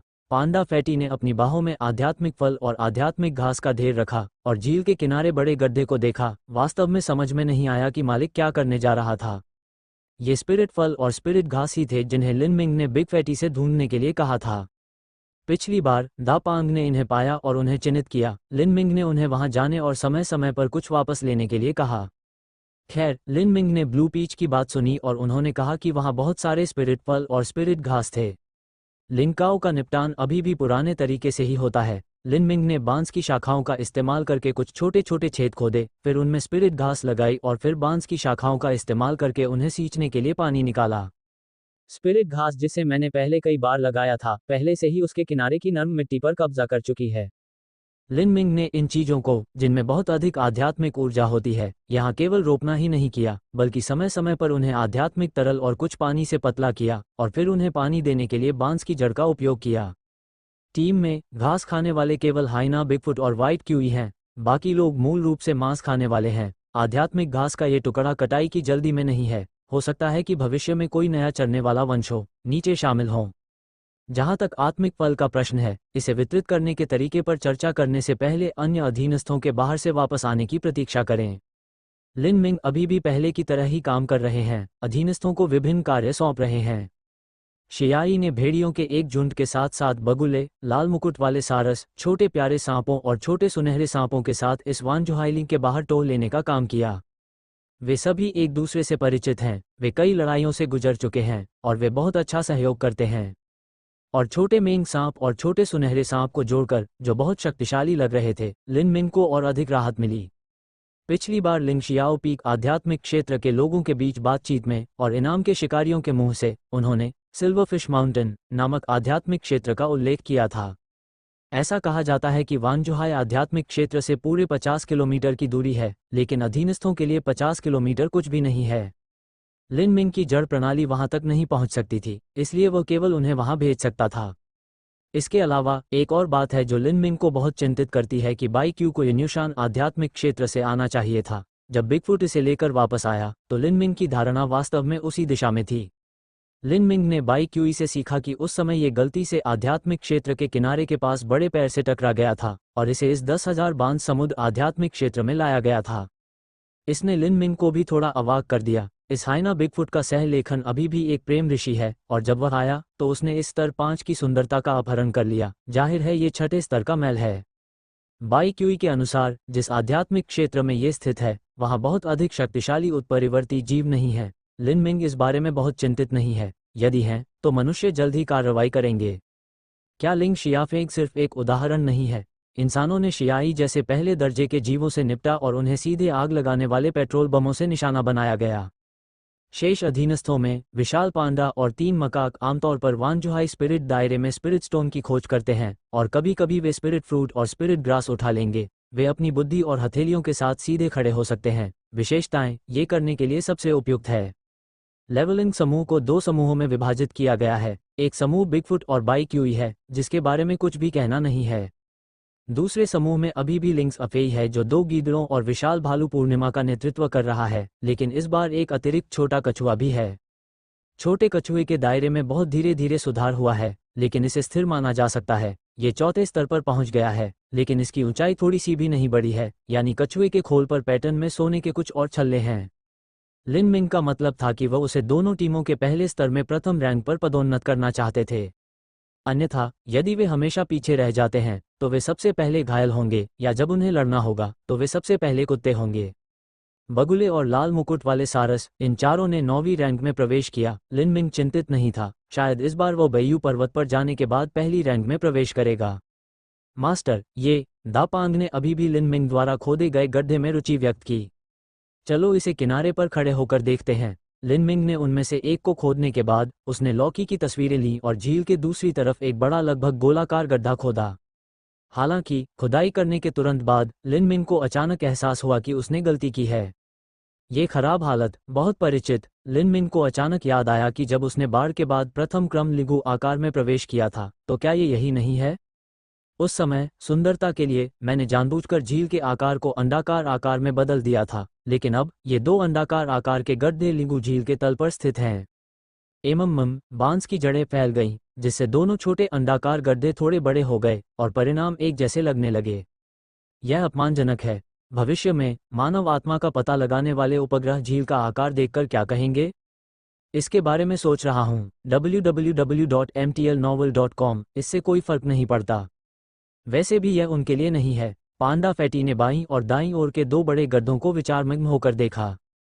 लिन मिंग की बांस की जड़ें हिलती रहीं और 2 बड़े गड्ढों और लिंगू के बीच एक बहुत पतला रास्ता बन गया, जिससे पानी गुजर सकता था। फिर लिंगू का साफ पानी धीरे धीरे इस मार्ग के साथ गड्ढे में विलीन हो गया। कुछ ही समय बाद गड्ढा झील के पानी से भर गया और इस बार उसकी हालत सचमुच बहुत खराब हो गई।